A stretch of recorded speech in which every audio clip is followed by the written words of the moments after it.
other people, maybe who this didn't even apply to, misinterpreted her post altogether to mean or to suggest that she was telling them to not do any activism.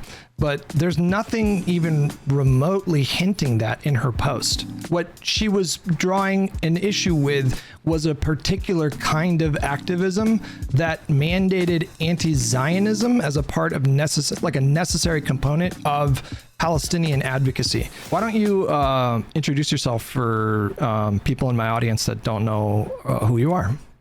Yeah, so I'm at straighterade _ on everything. I'm a political React live streamer, do commentary, react to whatever I want. Definitely on the left. I'd say I'm a communist, so joining the ranks of all of a leftist Twitch poll or whatever. But yeah, always a good time. I like fighting with liberals. I agree on a lot of shit with liberals. I do think that the left should work with liberals. I do think that the left should participate in electoralism. I think it would be my dream would be, how the right has all of this discipline among evangelicals, every single election they show up to the ballot box and they are a force to be reckoned with. Yeah. And their party has to pay attention to them. If the left had that sort of discipline, we would see AOCs and Zohran Mamdani wins across the country, and it would be awesome. We wouldn't have to just be reveling in these, singular wins or these really, really small wins. And I'm seeing a lot of the same people who are not so gung-ho about electoralism be like, yeah, Zohran's look at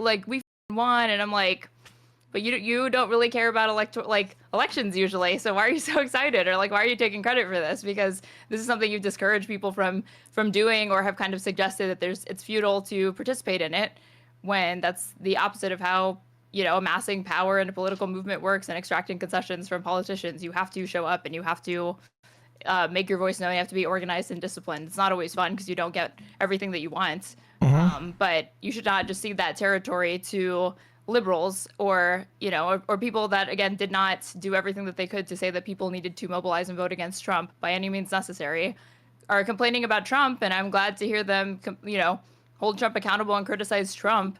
But I feel to the extent that they had a hand in being able to do something about it, I don't understand how they reconcile these positions, Yeah, I think because you have that position, you're automatically in a totally different camp from the people that I normally argue with.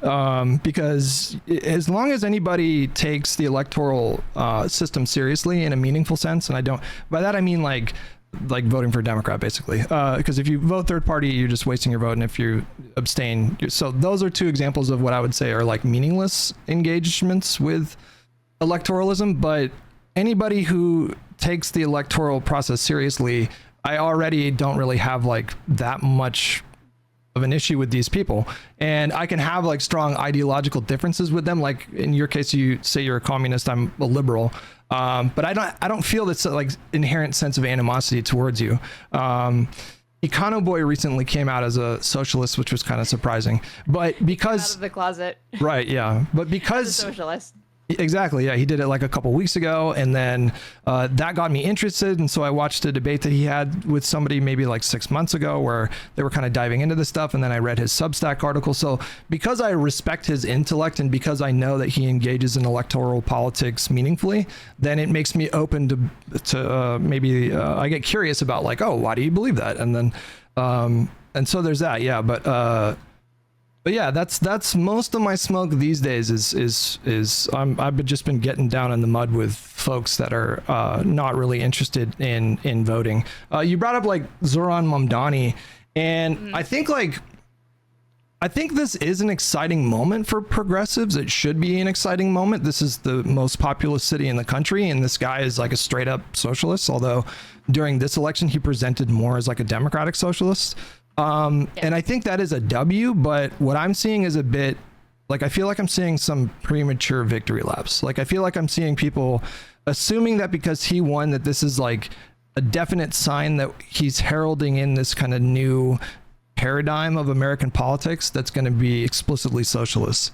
And that could happen. I'm not saying it's impossible, but feels I think it's important to neither understate nor overstate what his win means, because if you had told me last year, just after Trump had lost, that did you know that New York City, the Democratic primary, would have all of these voters mobilized to go vote for somebody who is an open Democratic socialist, a young Muslim dude who is like interested in like city-run groceries, and he wants to freeze rent, and he's critical of Israel, and he's very interested like pro-Palestine, I'd have been like, this is a lie. Like you're f***ing with me that candidate could win.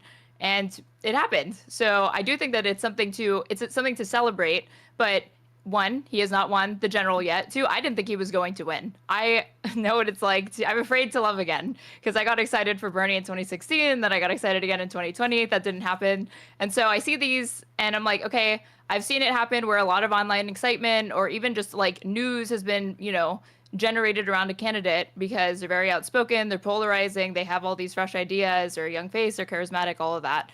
And it doesn't translate to success at the ballot box. But in this case, he didn't just like eke out a win. It was pretty much a landslide. So I do think that that's really awesome. He's got a big challenge ahead of him because Cuomo's running as an independent still. He's not dropping out. Eric Adams is still going to be on the ballots. I like the Republican is like irrelevant because I don't think the Republican has any chance of winning. It's going to be between those three. And I couldn't even tell you right now who has a better chance of winning, whether it be Cuomo or Adams, because of Cuomo's like low approval ratings and his all of his ups in his tenure. But yeah, like people need to not prematurely celebrate, but they also need to keep in mind that he was pitted against Andrew Cuomo, who is unpopular.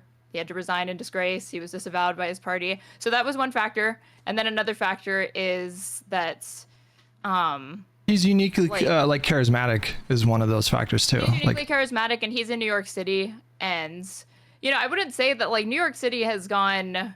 They've had people like Mamdani now, and then they've had Giuliani and Bloomberg. So the city has had embraced different types of politics at different points. Yeah. But more often than not, they are Democrats. So yeah, we'll see. I'm excited. I think it's awesome. I think the disappointment to me and the valid criticism comes from the fact that I feel like the Democratic Party is very hesitant about him, and they don't see this win as something that's very, very exciting, which it is to me. Yeah, I don't know. I feel like we should like start a running list of all the Democrats that have gone on the record to either support him or say that there's no, like Dean Phillips, that guy recently came out and said that there's no room for a socialist in the Democratic Party. I don't think we've seen an endorsement from Jeffries yet, certainly not from Schumer. We have seen endorsed, but she endorsed after he won. Who, Elizabeth Warren did? Yeah, but she didn't endorse while the primary was still going. So. Yeah, I think he will still get. I think most Democrats will probably do. I've also seen a lot of Democrats. I don't know. Tell me if you have seen the same, but I feel like I've seen a ton of Democrats, especially at the local level in that region, that came out with a statement that wasn't like a glowing endorsement, but it amounted to something like, he ran a really inspiring campaign, and I will always back the nominee, and blah blah blah. I feel like I saw a lot of that too. So. Kind of a mixed bag. I don't know if like the whole party is going to completely reject him, but did you see Bernie's op-ed for The Guardian? Not yet. No. Was it about him? Yeah, it was a criticism of the Democratic establishment, because he was like, given the fact that we lost to Donald Trump and the party is seeing very, very low favorability that we haven't seen in years, and we should really be given the how many people are really, really pissed off about Trump? His favorability is in the tank. Like all of it. Like, there's a New York Times article showing that support for immigration is at like an all-time high because the mass deportation is very, very unpopular. Like this is a moment where the Democrats should be capitalizing off of this enthusiastic opposition to Trump, and yet we're just not seeing it. So he was saying that the Mamdani win should be something that, can it be a blueprint for every single critical race that needs to be run in like purple districts or places that are red that we're trying to flip blue? No, I don't think so, because it's a very particular area. It's a municipal race. But I think to ignore it or to not look at it and see, okay, maybe there's something to be learned from him in his campaign would be a waste of an opportunity, because it is something that's very unexpected. It's also just bad politics, I think. Like I see the current intra-party struggle as like a true contest of ideology. Like there's a massive ideological divide between someone like Hakeem Jeffries and someone like Zohran Mamdani, and it's a contest to persuade the most amount of voters that their vision is the correct vision. So even if you privately think that Mamdani is going to be a bad mayor and that his policies are bad, et cetera, I just don't think it looks very good for Democrats to get up there and say that there's no room for someone like him in the party, because you're just going to rile up the people that overwhelmingly supported him. And to your point, it just makes way more sense to examine like why someone like him was so successful in a really unlikely circumstance. That is like the pragmatic, practical reaction to something like this. You don't have to adopt all of his policies, but I feel like most candidates could probably learn a thing or two about how he engaged with alternative media and what his messaging strategy was. Because to your point, like in a D+50 city, you know, you can't just copy paste that entire policy platform across the board all over the country, but you can certainly adopt some language that I think transcends ideological differences and is resonant with people right now in a time where populism is becoming more and more popular, to be a bit redundant. But yeah. Did you see there was like a kerfluffle between David Hogg and the rest of the DNC a couple of months ago? Yeah. Because he was like, what were your thoughts on that? If I don't, it sounds like I don't need to give the background. You might know. I think people have, I support his project of trying to primary people who he feels are not fighters. I think that that's fine and good and warranted right now. I do think that there was a bit of conflict of interest in that he, you know, if you're serving in an official capacity in the DNC, what was the big complaint about 2016 about the DNC? People felt like they were putting the thumb on the scale for, right? Well, I don't want to relitigate all that, but I have like relitigating it. You said it's your favorite thing. I'm not gonna say like. Well, we can get. There were two things that go ahead. Like were revealed in the leaks. I remember that Donna Brazile who was in the DNC. She reached out to the Hillary Clinton campaign and was like, "Hey, I get the questions in advance sometimes. You guys want to know what the questions are for the upcoming debate?" Yeah. That was like. Was that a primary debate or was that a debate with Trump? I believe it was a primary debate. Hold on, let me see. Donna Brazile. And fact check me. I think that she only reached out to Hillary, but she didn't reach out to any other candidate with that offer. Yeah. Hold on, let me see the. And then the other one was Debbie Wasserman Schultz getting Hamilton tickets, or trying to. She never actually got them. Wait, what? What about Hamilton? Wait, what was that? Debbie Wasserman Schultz ended up stepping down, not because of it was because she was found to have been trying to get Hamilton tickets for her birthday for her and a friend. Using like DNC connections. That's also what like the leaks reveal, and that's ended up being like one of the primary reasons why she stepped down. I can't find. Hold on, Donna Brazile. Fact check. Question in advance. You might be right. I just don't remember. Yeah. So Donna Brazile leaves CNN after.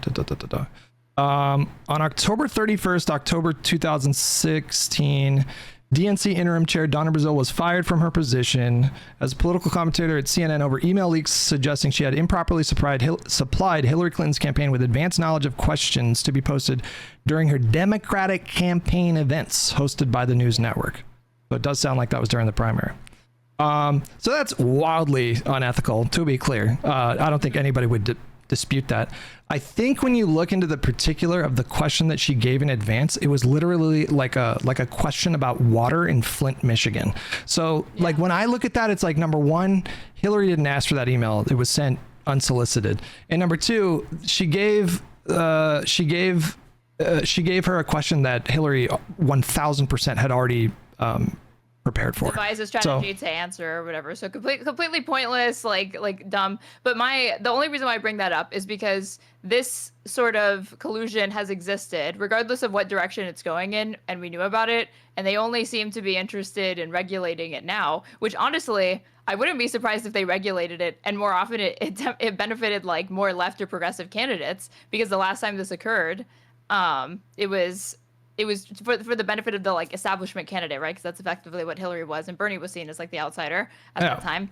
And so I'm okay with the rules like in principle. It bothers me to see that this is where they feel the urgency to reach in and start regulating because of like what is a very, very modest proposal. Because if you're part of the DNC, you should be looking to beef up and find ways to improve the party. There's definitely a ton of room for improvement for the party. And David Hogg's strategy is entirely unoffensive to me because he said, I'm not interested in primarying Democrats in anything other than safe areas where we can get more effective people in that are going to be more outspoken against Trump and, fight.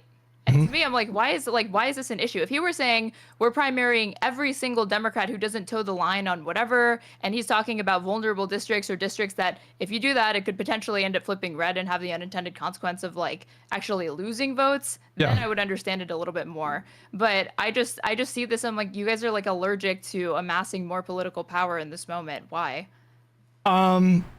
So again, like I don't have a problem with any particular Democratic Party member taking initiative and starting a project to primary people that they feel are not up to this moment. Quite frankly, I think there are a lot of Democrats right now that are just not, I don't think they understand just how much the dynamic has shifted. And what I focus on a lot is like alternative media and messaging strategy. Like there's no good reason to have Chuck Schumer doing press conferences. Nobody gives a and he comes across as cringe. We will fight. It's horrible. And like I don't think I don't think the party knows like really how to effectively like fight Trump in terms of like the leadership. I think sometimes they do good stuff but a lot of the times they're just not making good decisions.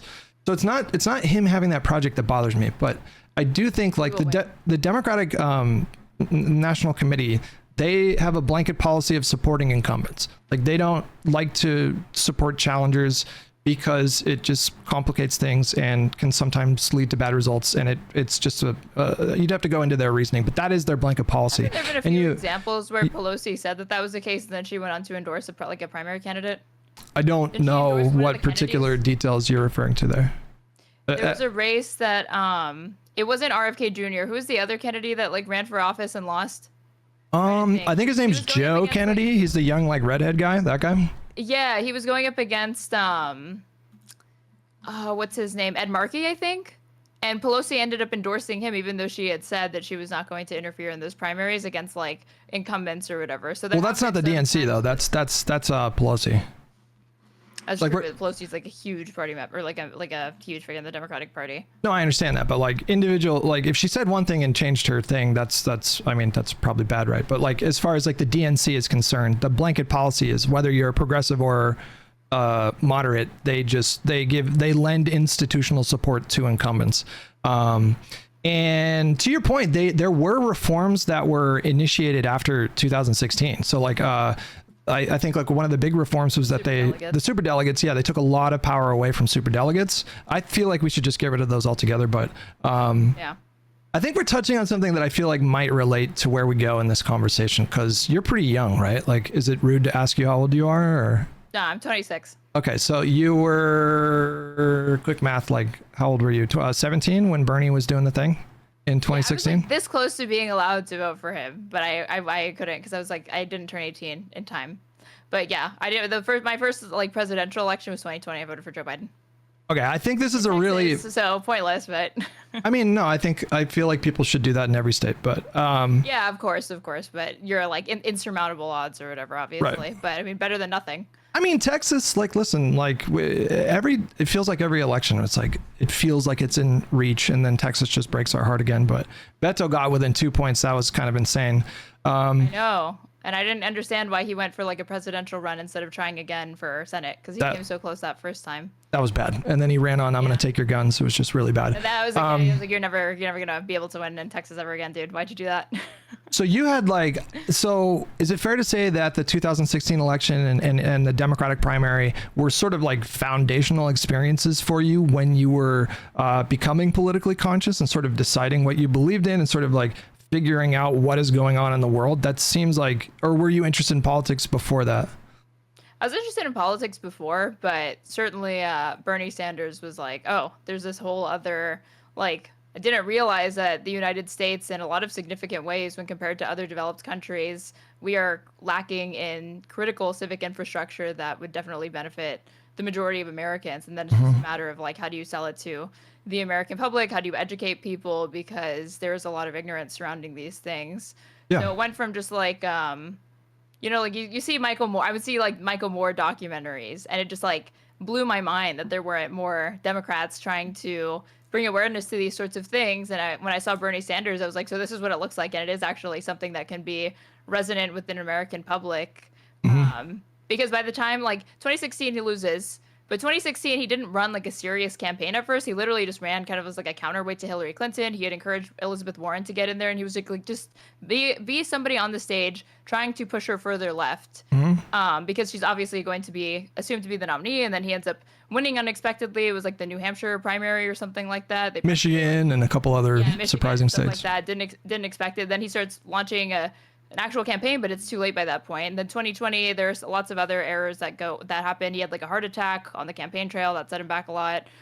There was COVID that was preventing people. He didn't know whether or not to like encourage people to like go out and vote for him, but also like you're putting people at risk by encouraging them to do that. Yeah. He started off his campaign by being like, I'm a democratic socialist. I was like, I don't know if that's the right way to like launch your campaign, but it does help make the term less stigmatized. But the best thing to me was in 2020, I felt like every single candidate was in some way trying to capture what he had, like the magic he had in 2016 to really make a name for themselves. And you saw like the shift in the platform went from like, okay, Bernie's saying $15 minimum wage, Hillary Clinton's like, how about 13 in response, to all of them are like, okay, $15 or whatever. So that was a good change to me, even if it's subtle.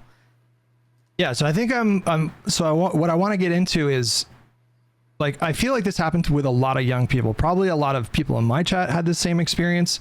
I was a little bit older by then. And so I had experienced maybe like a couple more elections than people that were like just getting into politics. But I feel like that was like a big moment. And I feel like the 2016 Democratic primary did a lot of damage to a lot of young people who were sort of like figuring out like how everything worked, because I feel like there were a lot of people that saw Bernie getting a lot of attention. All these, the media is interested in a divisive narrative. And so they were sort of like propping him up and presenting this race as though it was like an actual horse race. And there was a total lack of regard of the congressional makeup, the likely congressional makeup that he would have had to have worked with had he become the nominee and won. And so what all of this amounted to was, I think there were a lot of young people that felt like we were this close to getting healthcare, but then the DNC cheated him out of the nomination and we didn't get healthcare. Would you agree that that's like a lot of people felt that way? Yes, but it's not unique. You say that this started in 2016. Have you ever read Hunter S. Thompson's Fear and Loathing on the Campaign Trail?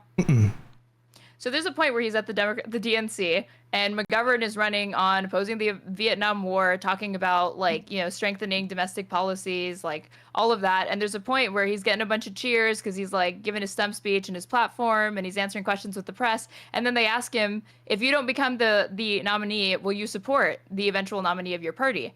And he says yes. And all those same people cheering for him went dead silent. And there were even some like boos because they were not happy that he was doing that, because they're like, why would you say that? It's like, well, of course you would. Yeah. If you don't capture it, you still stand behind your party because they are the oppositional force to the worst party, which is the Republican Party. That always has to be opposed. Is it fun? Is it sexy? No. But that's why I don't think that 2016 is unique in that, because I already knew that even if Bernie Sanders prevails, whether it be in 2016, whether it be in 2020, that the same people that were enthusiastic about electing him, I didn't feel like have that same cult-like attachment that you see with MAGA, where no matter what Trump says, no matter what promises he makes and then breaks, his people fall in line behind him, right?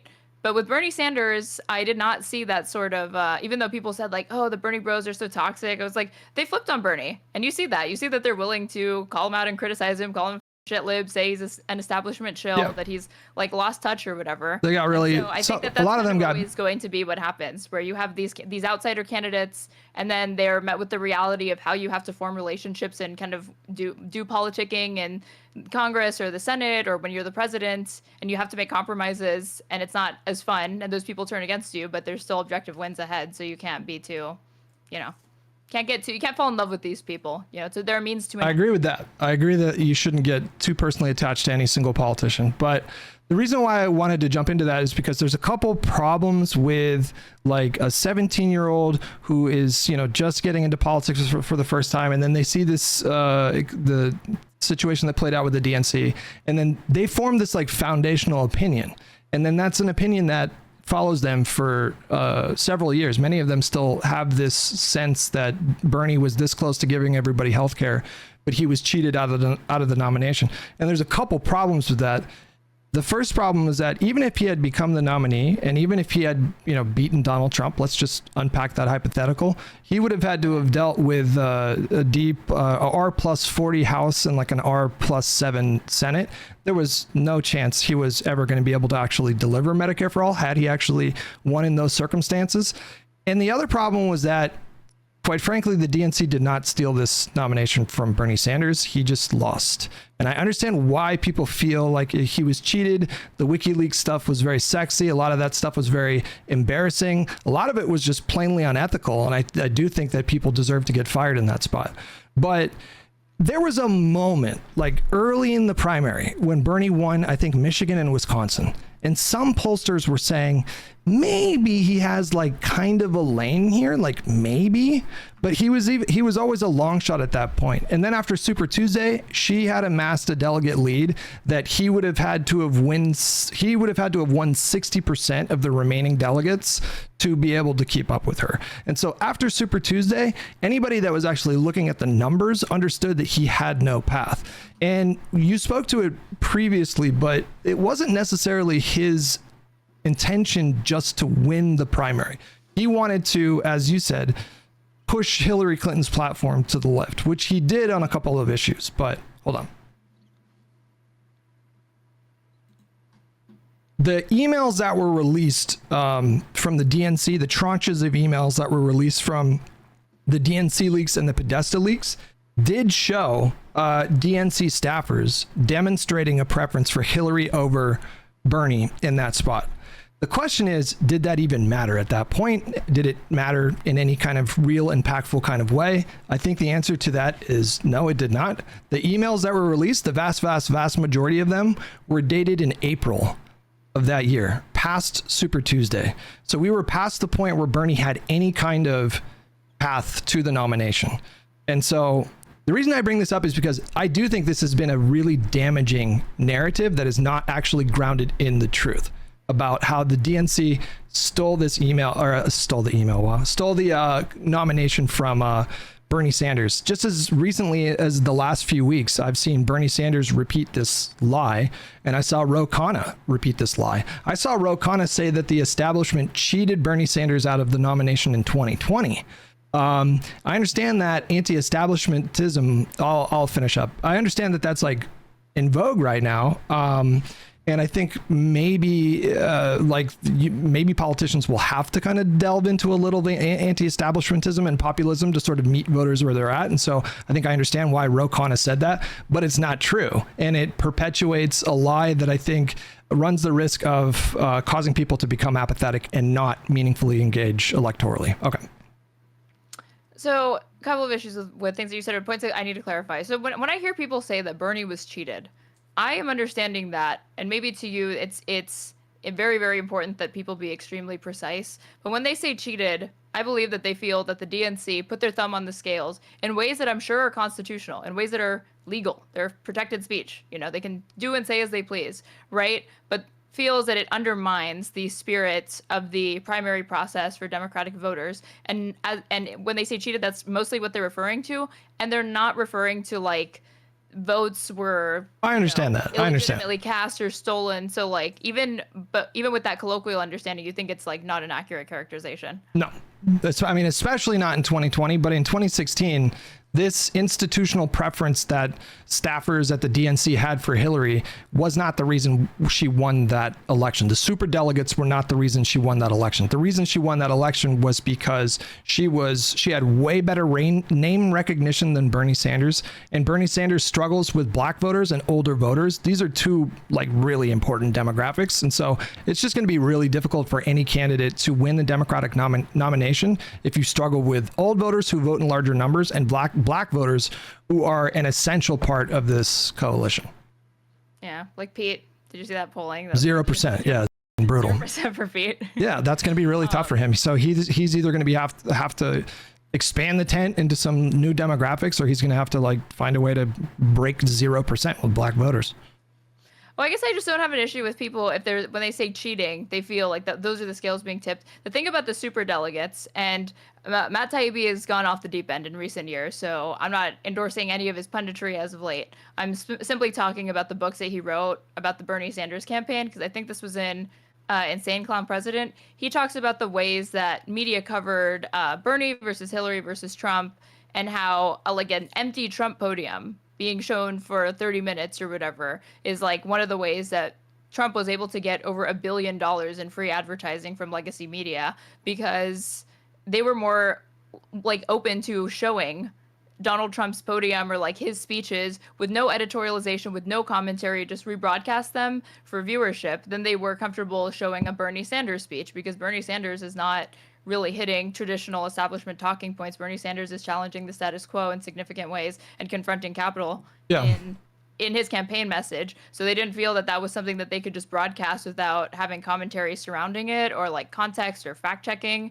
And it was like a rigor that you didn't really see the media handle every single political candidate with, which I think if that was the norm in the United States, like political journalism, people wouldn't be as upset. But when you see it busted out specifically for a candidate that they feel is antagonistic to the status quo, that's like one, I think that's demoralizing. But then even what you're talking about, I don't think that this is exclusively, you said like, oh, this like these 17-year-olds, this happened and then they carry it with them or whatever, and this is how they look at politics, and it's not very good.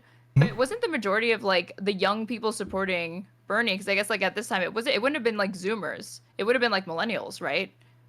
Are we talking about 2016, 2020? What are we talking about? Yeah, or like 2016. I think the younger you get with first gets on the I think on the map, right? Yeah, I think the younger you get, the more popular he gets. I think that's traditionally what his demographics have been like. So like popularity, I'm sure, but as far as like who was showing up to the rallies, who was actually the most mobilized as far as his ground game, who were the ones like the bread and butter base seemed to me that he had captured a lot of young millennials, women and like young white male millennials specifically. Yeah, it was like his key demographic. It wasn't even Zoomers, because I don't know that most Zoomers could vote, because I couldn't vote.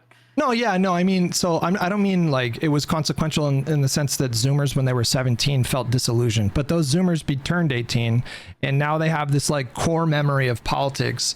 And like I'm not dismissing the idea that there were institutional hurdles for, you know, a democratic socialist candidate like Bernie Sanders, or that there wasn't media bias. Yeah. So he's that was the thing. The super delegates, they got rid of it, and it's like he could like. The impact of the superdelegates is that I remember before a single vote had been cast, if you turned on CNN, it would show Hillary Clinton had all of these delegates. Yeah. Before any primary races occurred. Yeah. And so when you see when people see that, it can give a false impression that she was further ahead than she was, because even though it's technically true that those candidates had pledged their support for her, one, they could change it at any time. Do I think that they were going to change it to Bernie Sanders? I certainly don't. But to show that, and then to show Bernie Sanders 0 and like Lincoln Chafee 0 and like all the other candidates, like Martin O'Malley was in the 2016 or whatever at 0. Mm-hmm. It's like, well, you're pretty like, again, that's like a subtle way that the scales are being tipped in favor of Hillary Clinton, because it's discouraging to voters to see that, and they're like, oh, this is all but decided for Hillary Clinton. Why am I going to go participate in the primary race? Is that the fault of the DNC? No. Is it the fault of like any Democrat, like the Democratic establishment? Technically, no. It's just the way that, like, again, like capital press like pushes the scales in like small subtle ways that are obviously going to impact the results, you know. I mean, I understand the argument where she started with this like massive lead in delegates because of the super delegates, and like did that create a depressing kind of effect on potential Bernie voters? Like maybe, but everybody any voter that was like for anyone else but Hillary, right? Like not just him.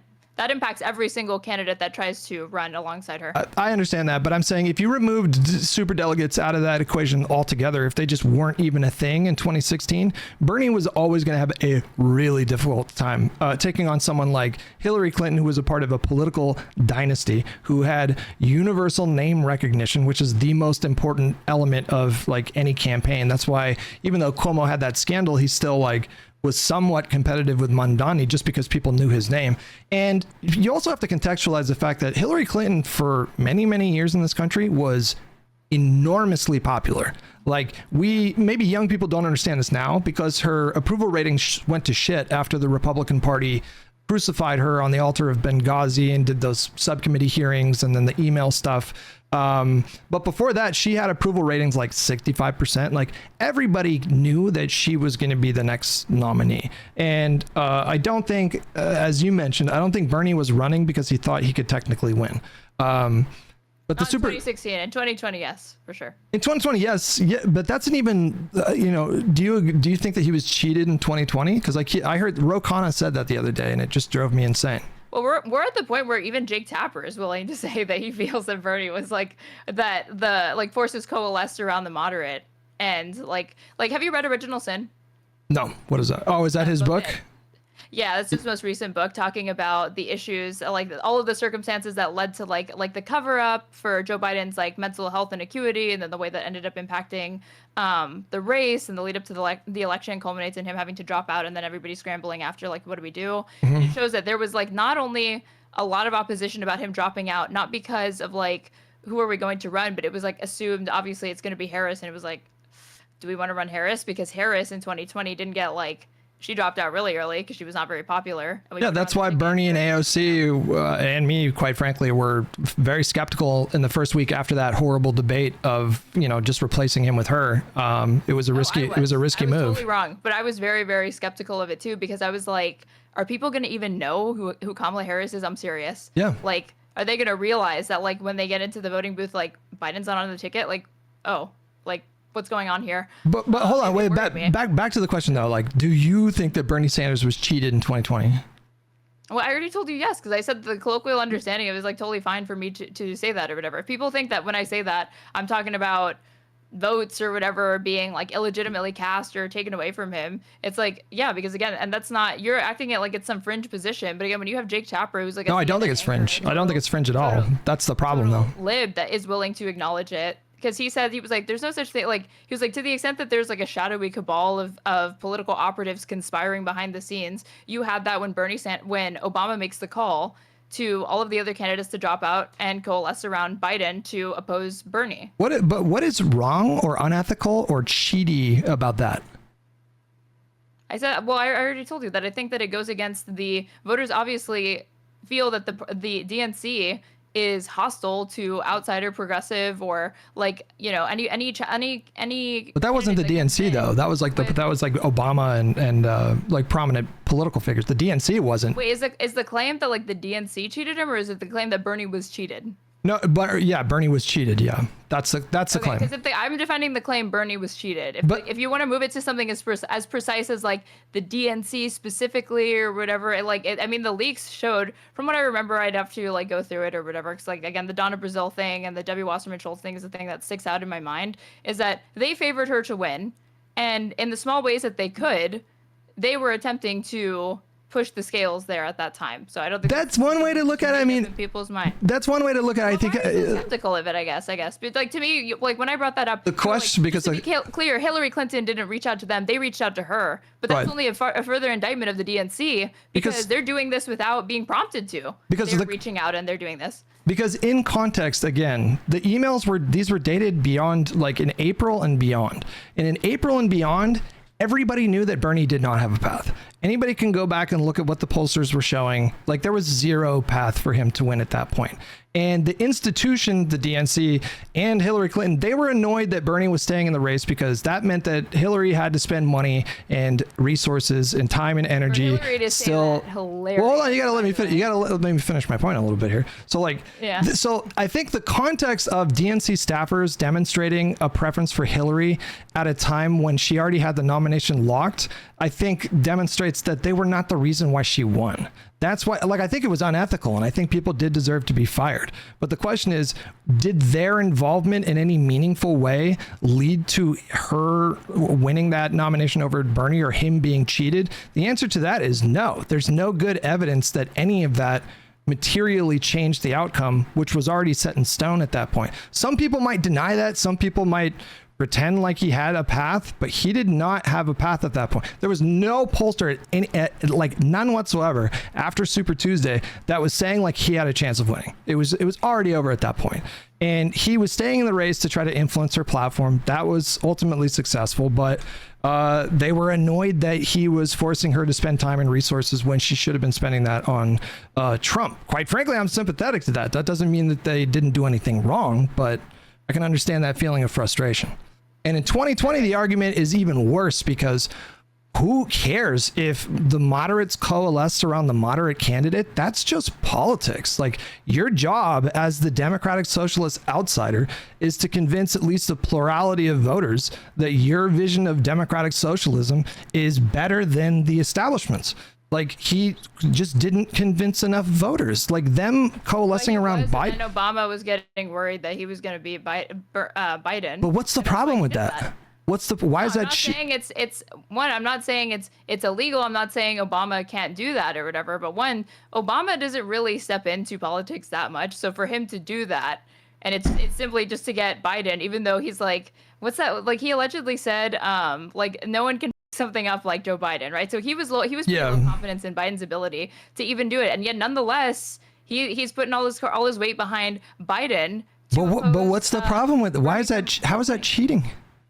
Because it's not. Well, how is it? What do you? I guess I'm just confused. That like, why do you have an issue that people don't like that? I can understand being upset that your favorite candidate lost, but like, what do you guys think a primary is? Like, what is the function of any election? Because again, Obama is free to do that, but voters feel that like, again, this is somebody who doesn't really step into politics, so to the extent that he does, it's to throw his weight behind a candidate that he had already privately shit talked. Doesn't matter that he was previously his VP. And for two, it's like, I think voters want to feel that party elites are not tipping the scales because it goes against the spirit of the primary process.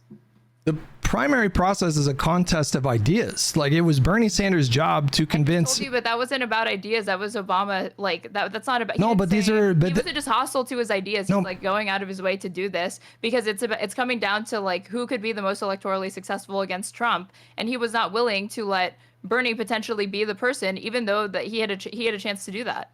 He was going out of his way to ensure that wasn't the case. He wasn't making sure let the cards fall where they may. But wait, but no, hold on, hang on. I need someone to explain this to me in a way that makes sense. So let's say you have someone like Barack Obama, and he has a fundamental ideological difference with Bernie Sanders, i.e., he doesn't think that Bernie Sanders' vision of government is going to be good for the party or the country. That's a strong ideological difference. Same with the candidates like Klobuchar and Pete and Bloomberg. They did not agree with Bernie's vision, but you're seeming to suggest that Klobuchar and Pete owed it to Bernie to stay in the race to hand. Well, then what's the problem with them leaving the race? Do you think they would have dropped out and all endorsed Biden in concert at the same time if Obama hadn't called and made that request to them?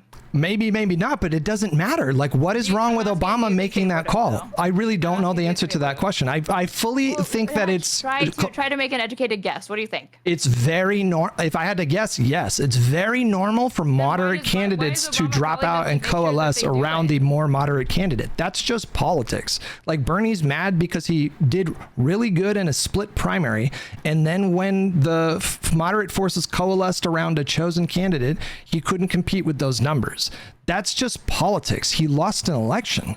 There's nothing wrong with people who don't think that he's going to do a good job propping up a candidate that they think is going to do a better job. That's literally just politics. That is not cheating. This is not just people, though. This is like the former president of the United States and like somebody who is in really, really good standing with the party. This is former President Obama doing this.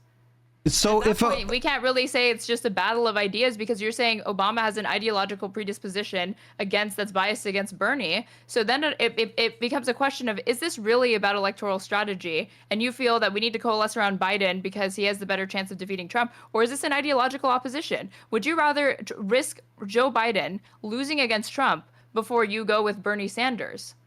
I think it's both. Better chance in the general against Trump.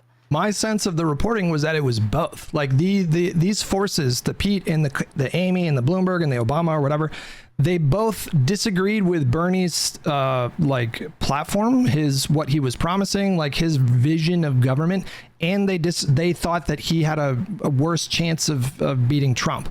And quite frankly, I think that they were right about that. An ideological bias, or is it because of polling data? And it's this ruthlessly like empirical calculation that's being made. I think that they have a enormous ideological difference with Bernie. And the job of the more progressive candidates or the Democratic Socialist candidates, their job is to persuade people that their vision is better. Like Mamdani was really successful at doing that recently. There are ways that you can sort of like beat the money with savvy campaigning and messaging and this kind of thing. But ultimately, at the end of the day, if you want to get the nomination from the more moderate candidates who are better poised to win because the electorate itself trends more moderate, it's your job to persuade them and convince them with effective messaging. Bernie wasn't able to do that. That's why he lost. And that's not cheating. That just means like, okay, what do we need to do the next time? How can we tweak our messaging the next time? We weren't breaking through enough with black voters and older voters. What are some ways that we can sort of capture more of those demographics? Instead of that kind of soul searching, which you guys, I say you guys, I feel like, sorry, that might've been rude. I feel like progressives are all about like Democrats, like you got to figure out why you're losing so much. But I never see that happen. Like Bernie loses, he was cheated.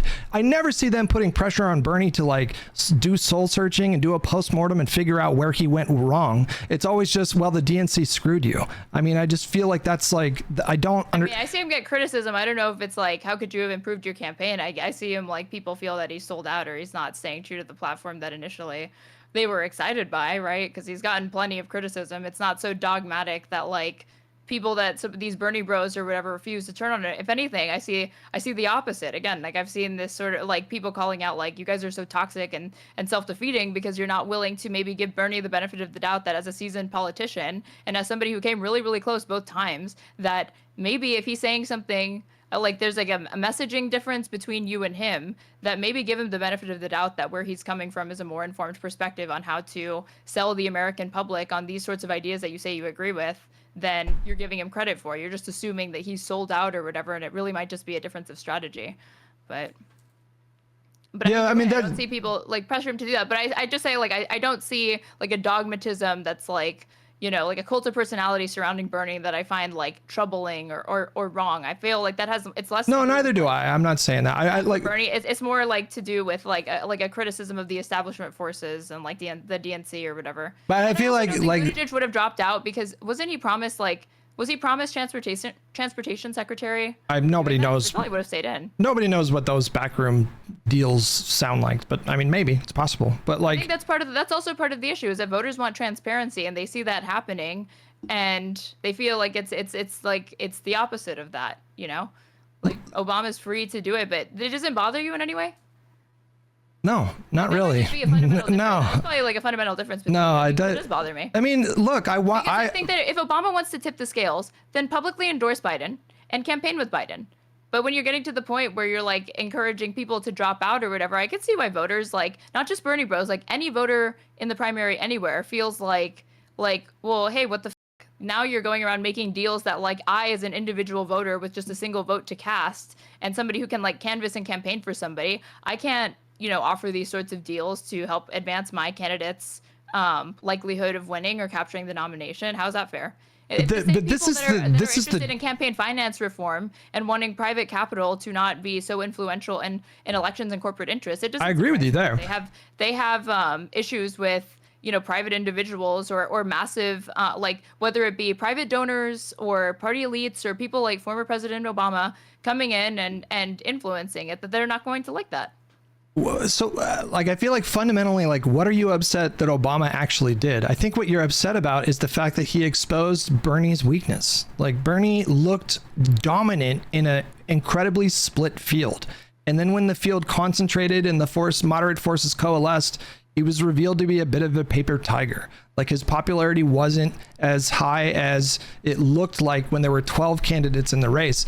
And I'm sorry, the reason why I don't feel upset about this is because like this is the job. I'm just going to tell everyone in my audience and your audience, you should fully expect that in 2028, You're going to have a collection of candidates to be the nominee for the Democratic Party. You're going to have a handful of progressives. You're going to have a bunch of moderates. And it's going to be the progressives' job to convince at least a plurality of people in these primary contests that their vision is better. And you should fully expect that the moderate forces are once again going to coalesce around the candidate they think has the best chance of winning. And that's just politics. Like, it's your job to win in that spot. It's not just a matter of ideas. It's not entirely meritocratic, right? If you're talking about, like, I mean, I understand that there are other variables, but I'm saying the essential nature of the national discussion, the intra-party discussion, is that it's a competition of whose vision is better. And of course, but what are the other variables? Because that's what I'm interested in. Like for example, like campaign funding or support, like establishment support from figures like Obama. Like, these things are impactful. But do you disagree though that, like, this is going to be the job? Like, you have to beat them. You have to find a way to beat them. You have to pull off what Mamdani pulled off in New York City. The odds were massively stacked against that guy. He was massively outspent. And because of a combination of his own, like, natural charisma, good looks, and, like, really savvy messaging, he was able to overcome these institutional hurdles. That's going to be the job of the candidate in 2028. You should not expect that the moderate candidates are going to stay in the race deliberately to hand the election to the progressive. That's not going to happen. Well, I didn't think that my argument was not that they ought to stay in the race so that Bernie has a better chance or that they're not allowed to drop out. It's just if that call hadn't been made, if those backroom deals hadn't been made between like Obama and Klobuchar and Buttigieg, if the Clyburn endorsement at the same time, like, would it have played out the exact same way? And I don't begrudge voters for feeling like I would prefer to see the primary process not, like, just play out the way that it is, and to the extent that Obama wants to tip the scales, he just campaigns. Because you said earlier in this conversation you're fine with the DNC like regulating so that David Hogg can't simultaneously hold a position in the DNC, but then also be campaigning and, like, trying to tip the scales on certain elections and primarying people, right? So that's actually not why he was expelled, but, like, yeah, whatever. Anyways. No, it had to do with like apparently some female candidate. There was some issue. There was some procedural thing that was initiated before he even announced that project, and yeah, but. Right, but you agree that they're like hostile to his ideas, right? Well, I think in his role as a DNC, which I think should be neutral, I do think it's a good policy for the DNC to support incumbents. Because, you know, like, the main criticism of the DNC is, like, the people felt like they were... Isn't that contradictory? How can it be neutral but also support incumbents? It's neutral in the sense that it doesn't pick an ideological position to support. So they're not, like, the DNC is not saying we're only going to support moderate candidates and we're not going to support progressive candidates. They're saying we're gonna support whoever the incumbent is. So AOC is gonna get institutional support just the same as Rashida Tlaib, et cetera, et cetera. I guess there's no such thing as, like, a non-ideological position from these things, because you already said earlier that, like, Obama, you conceded that you said Obama very well may have ideological differences between himself and Bernie, and that's influenced. Oh, that he certainly has a big difference. Yeah. Well, of course. Okay. Like, so I don't think there's anything productive to pretend like these institutions are free of partisanship or ideological bias, you know? And I even do think that there's a bias that, like, persists by saying we're going to support the incumbent candidate no matter what. No? A bias for incumbents. I mean, it's not an ideological bias. Like, by the numbers, there are more. I guess, like, I don't know if I'd, like, categorize it as an ideological bias, but I guess I do see it to be as, like, something that's not entirely neutral. Look, I think, like, at the end of the day, the progressives, if they're going to take control of this party, it's likely not going to happen in one massive landslide election. It's going to happen over time. You're going to have to, like, the progressive wing of the party is going to have to accumulate win after win after win. It's probably going to take several election cycles before we see the possibility of the progressive wing of the party having the numbers to have that kind of influence. Like, the reason why Barack Obama at the end of the day was successful in his effort to boost Biden and tank Bernie's chances of winning is because they have more support from the electorate. Like, there are just broadly more moderate voters in this country. And so the AOCs of the party and the Bernies of the party, they need to figure out a way to shift enough on the margins to give them the edge. And I guarantee you, if and when that happens, they're going to do the same thing. So he doesn't do that. What do you mean? What did you just ask? how do you, because you're saying that it's coming down to like he needs to appeal to more voters. Yeah. But he was attempting to appeal to those voters, and then Obama is making these backroom deals that But probably Obama didn't force those voters to vote a particular way. My point is like, how is Bernie supposed to make now it's not just about Bernie has to make the pitch to voters. Bernie now has to make the pitch to Obama to prevent him from doing these sorts of things that would cause a disadvantage to him. How is he I mean, I don't think he can, because I don't think Obama agrees with Bernie. He represents he represents thousands of voters that have cast their name for him in the primary. Can we imagine a hypothetical, let's say 20 years from now, the progressives are in control of the party. And like right now it's like 60-40 or 65-35 in terms of the makeup, like progressive to moderate in the Congress or in the party. But let's say like 20 years from now, that's flipped. Do you think that the progressives aren't going to do the same thing? Do you think that they're not going to use their own leverage to make sure that moderate candidates don't win when they have an opportunity to prevent them from doing that? I assume so, but then at that point, aren't you saying it's coming down to incumbency bias and not like an ideological thing? No, I'm saying by that point, they will have persuaded enough voters to put them in the driver's seat for the Democratic Party, and they will use the same influence in the same exact way. And I feel like progressives are probably not going to have a problem with it when it happens. Then the incumbency. We're not talking about the incumbency when we're talking about the primary contest, though. That's a separate discussion. But you can primary incumbents. No, but aren't we talking about the presidential primary in 2020? I'm making the case that he wasn't cheated. He just lost. He just didn't get enough votes. Multiple things, because it's like also talking about like how the DNC says that they're not going to support, or like you said like it's a non-ideological neutral support for all incumbents, right? Yeah, yeah. Okay, well, you're saying in this hypothetical, in 20 years, let's say progressives have captured a significant amount of the party. You're like, don't you think that they're going to be hostile if moderate forces try to come back in and oppose the thing? But then at that point, it's like, but if they coalesce around the candidate, it would be because they're the incumbent, not necessarily just because of like the ideological thing. That's why I'm saying I don't know if I can really divorce that position of like we default to supporting the incumbent away from it like an ideology, or like if I conceive of it as an ideological thing. Well, I'm trying to understand where you're coming from here, but like, so technically right now, moderates benefit from a policy of supporting incumbents because simply there's just more moderates. But the day I think will eventually come where progressives will outnumber moderates. Like my generation, millennials and younger, are just way more, well, actually, I mean, I don't know if these recent demographic shifts hold as far as the Trump election went, but like millennials are just like way, way, way more progressive than like their boomer parents. And I do think we're heading towards a future where like AOC will be in a leadership position in the party and the progressives will have more influence. And when that day comes, they will wield that influence just the same as the moderates are doing right now. And I don't think you guys are going to speak up at that point and say, no, don't do that. I think you're going to understand that this is like how politics works. If you have more power than an ideologically like opposed group, you're going to wield that power against them. And at the end of the day, it's the voters that decide. Like if we just look at the numbers, Bernie did worse by the numbers in 2020 than he did in 2016.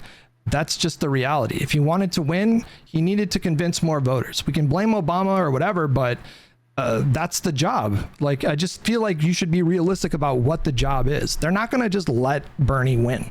They're going to make it difficult because they have the power to do that. I guess the thing to me is that like to the extent that like there starts to be more moderate influence, like I think that there is a close relationship between Democrats championing moderate policies and also being like backed by corporate interests, right? So to the extent that progressives would be hostile to that, it would be them following through on promises that they made to their voters that got them into office. And at that point, what you're hostile to is not just like the moderate policies, but the idea that like that moderate policy is being influenced by a corporate interest. I understand that critique. In opposition to that, right? I understand that critique. I hate the impact of like private money interests in elections. I support what you proposed before. Like, I think we should run our elections through publicly funded funds. Like, I don't think we should have things like super PACs. I think it's insane that someone like Elon Musk can spend $300 million to tip the scales in favor of Republicans. So like, I understand that grievance. I'm just simply telling you what the job is. Like, this is what the job is. The job's going to be the same in 2028. Just don't expect like they're going to do it again. I just promise you. If AOC captures it, will you be happy? Yeah, I'd be fine with that. Well, fine. Yeah, but would you be like motivated? Wouldn't you? Or like, would you be more enthusiastic, I should say? I mean, listen, eventually, yes, I do think she's a little undercooked right now. That's my concern with AOC. I think that she would be better suited going for a Senate seat. She already has the numbers right now. So she's like crushing. Obviously, there's a lot of time until 2028 when he has to defend that seat. But she is like 30 points up on him in primaries. The voters are obviously soured on him. I think maybe running for governor of New York might suit her well. Like, I think she's just a little undercooked, but I've seen her mature and progress. And I think that she's on a really, really good trajectory. So like in 2032, if she becomes the nominee, and I feel like she's amassed like valuable experience, then I think I would be very, very excited in that spot. Right now, I don't know if she could beat, Vance. When you vote and participate in primaries, is your first thing like who you want to see win, or do you already start maximizing for who you think can win in the general? That's what I've done historically, just like whoever I most ideologically align with. But in the future, I might be a little bit more tactical with it. Like I sent Bernie $1,000 in 2020. So like I really wanted him to win. And I was disappointed when that Super Tuesday thing happened, but I didn't dwell on it. I was just like, all right, Biden's the guy. That was it. Because as you said, I just don't get attached to politicians. I just don't, it didn't. Oh yeah, to me, it's like, it's a means to an end. It's like, I'm upset that he didn't win, can't do anything. Now we're heading into the general. The most important thing is making sure that Donald Trump doesn't win. So you support Biden.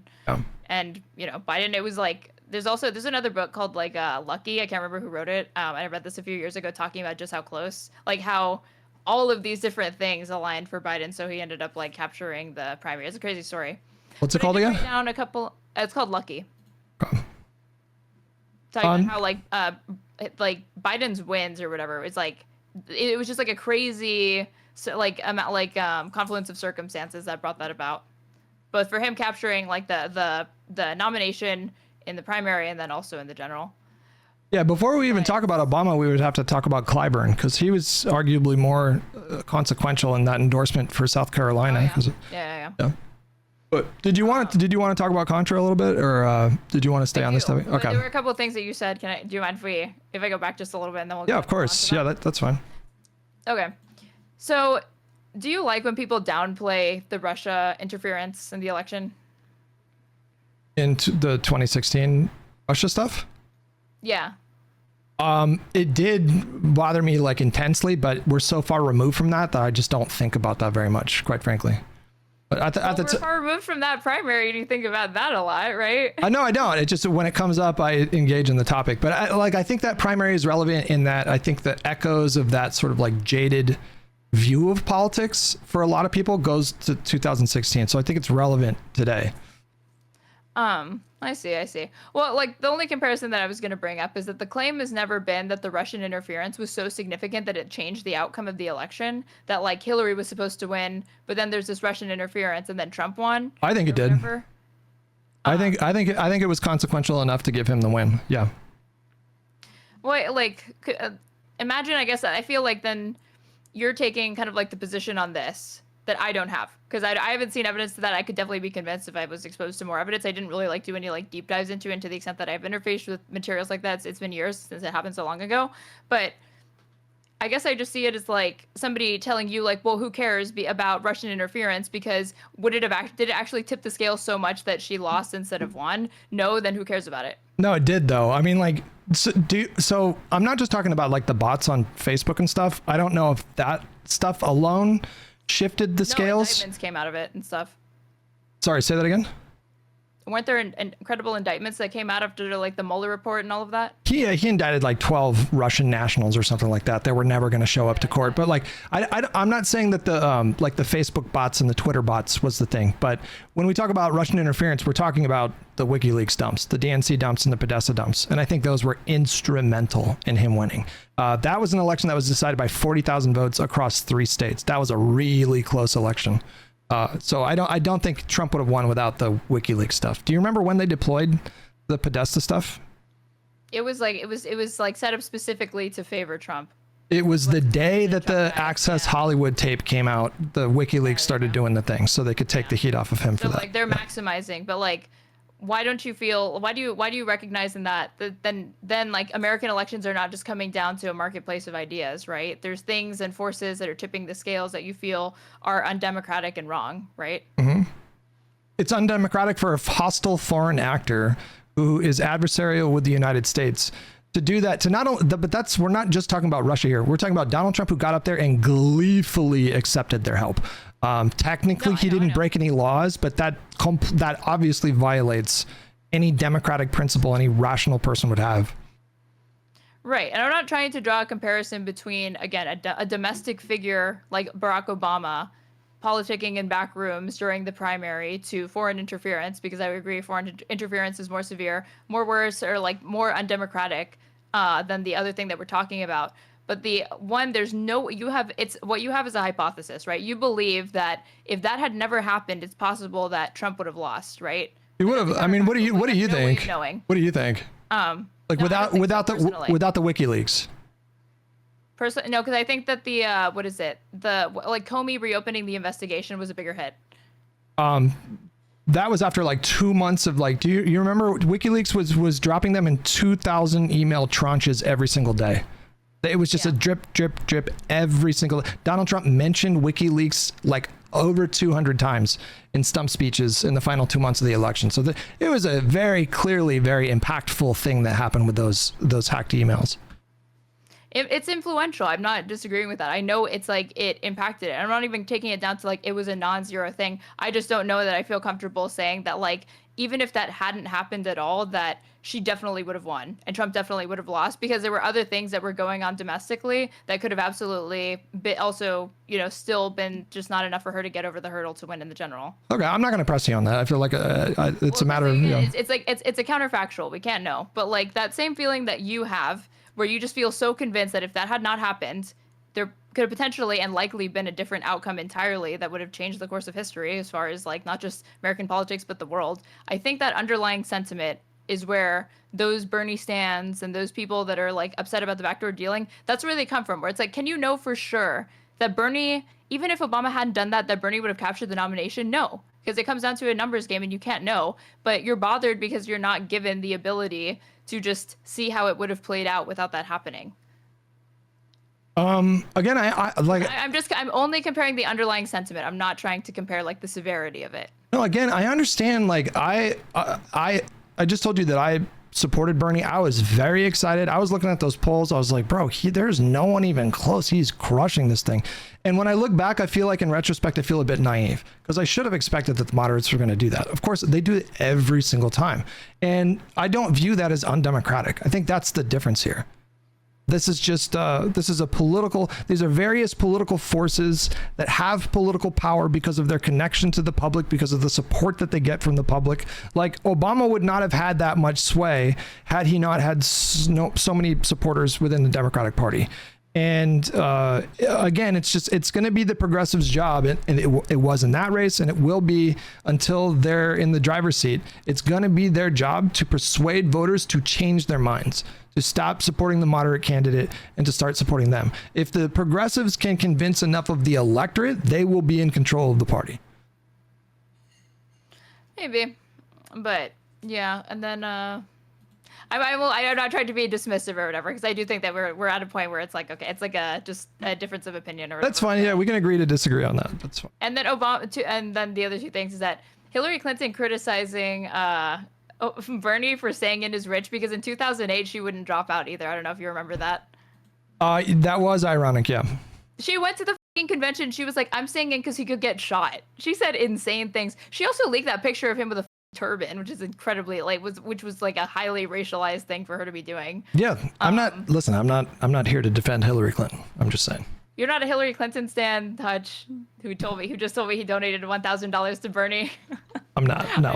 I didn't get that impression. No, but I'm saying that like my only point of bringing that up is not to be like, oh, are you standing for Hillary? But it's to point out that like for her to like flip on that later, I'm like, is this coming from a place of principle, or is this coming from a place that like you're just doing whatever is the most advantageous in the moment, right? Because at one point, you as the candidate, when you were the primary candidate that wanted to capture the nomination, you stayed in far past when you should have, like all the way up to the convention, even though other people were telling you drop out already, because now he has to spend money opposing you, and even though, and like it's a waste of money for him to be doing that. She relented. She had those Pumas. Do you remember Party of Unity? My ass. Those people that voted for McCain in the general because they were mad about her being screwed over. I wasn't really all that engaged in politics in 2008. I was like building a YouTube channel and playing Call of Duty and stuff. No, it's fine. Like, but this stuff happened, and like if people think that the Bernie Bros, the Bernie or Busters were bad, I'm like, dude, that is nothing compared to the fucking Pumas. They were insane for her. Again, it's insane to pledge support for John McCain in the general because Hillary Clinton didn't get the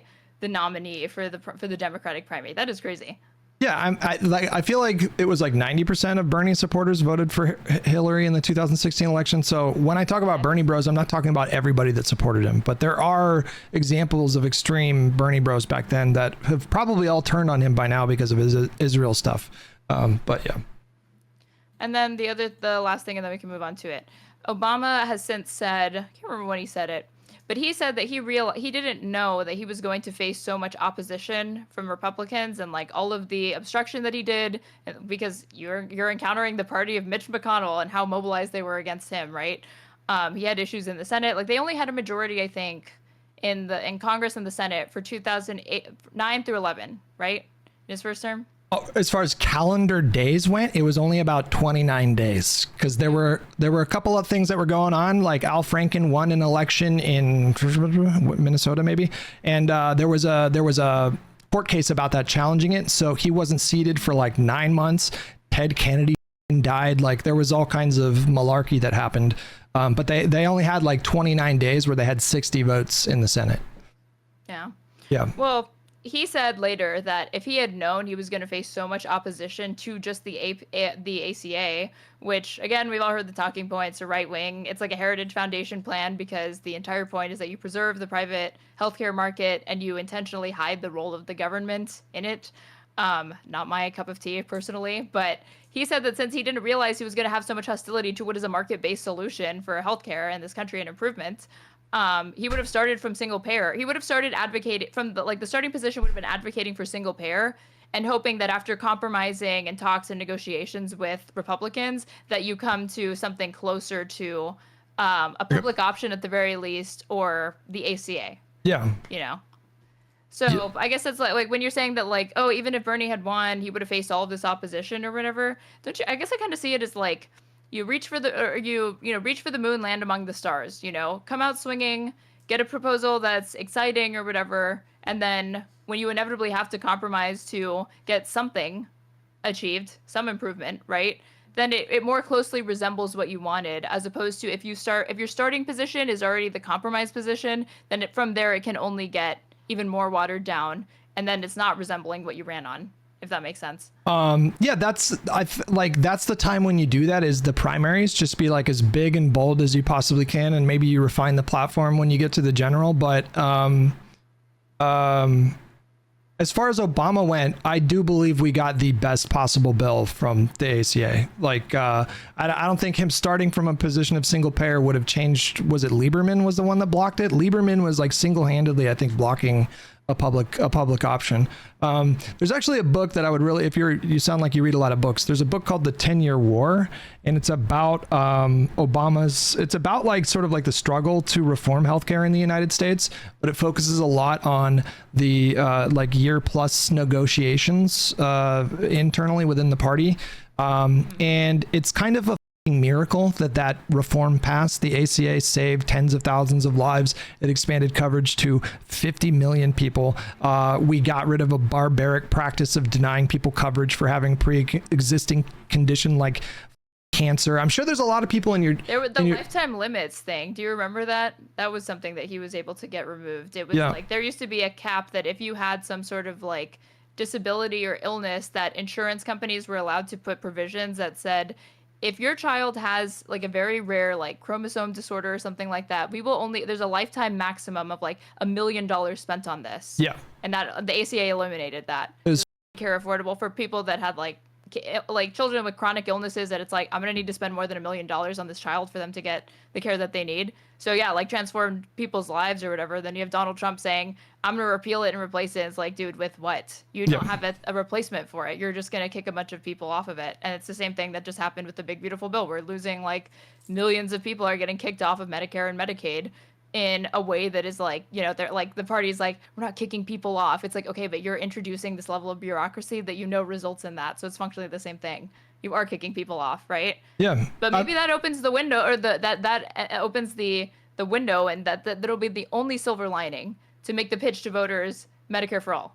Well, that's what Bernie himself said. He said that the ACA set the stage for that. And, you know, like, I'm not going to be fully satisfied in this country until we get NHS type system.